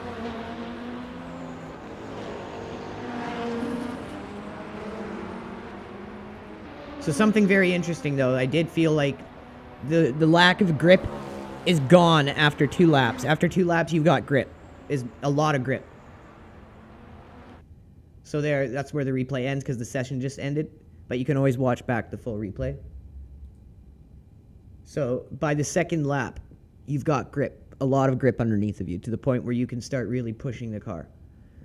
iRacing, it's like 6 laps on Sebring until you can really start hitting it and pushing it and really full down on the throttle in a lot of the spots. That's not a thing in this game. At least that I'm not noticing as much. Like 2 laps and you're good to go. 1 lap and lap 2 you're going to be good to go. Like you still have a bit of slip and slide lap 2 and 3, but it's not like it's going to really hold you up. It's not like it's going to really slow you down if you know how to drive. Whereas in iRacing now, it requires like an insane amount of skill to get through the first like 6 laps. And you just don't have that in Le Mans. It's like 1 lap, second lap, you're good. 2, 3, you got about 80-85% of the grip already there. And it's like anyone at that point can just pretty much push the car full metal. As long as you have high traction control, you're going to be fine. I feel like in iRacing, it's still... Well, I don't know, because I don't know enough about slicks. I don't know enough about the tire regulations from FIA to WEC, and then in iRacing having IMSA. So there could be something there that causes them to be extra slippy in iRacing for longer periods. But I don't know. I would say that both games are probably incredibly realistic. One maybe more so than the other. You guys have heard Mark Coffin on our stream, who is a retired SCCA racer. And if anyone's opinion, I'm going to believe it's going to be his. Because he's been there, he's done that. He's raced a lot in real life. And he says iRacing is about 95 to 98% accurate. So you got to go with that. Anyways, guys, that was a great race. We had a good time. Finished P3. Brought home a podium for Team LRG in a WEC weekly event, which is just amazing. Super proud of myself. All right, guys. We will be back later on with some EA WRC practice with Phil. And then we're going to be back Sunday with even more EA WRC. So I will see you guys then, and thanks for hanging out for the stream, everyone. Take care. Have yourself a good Saturday.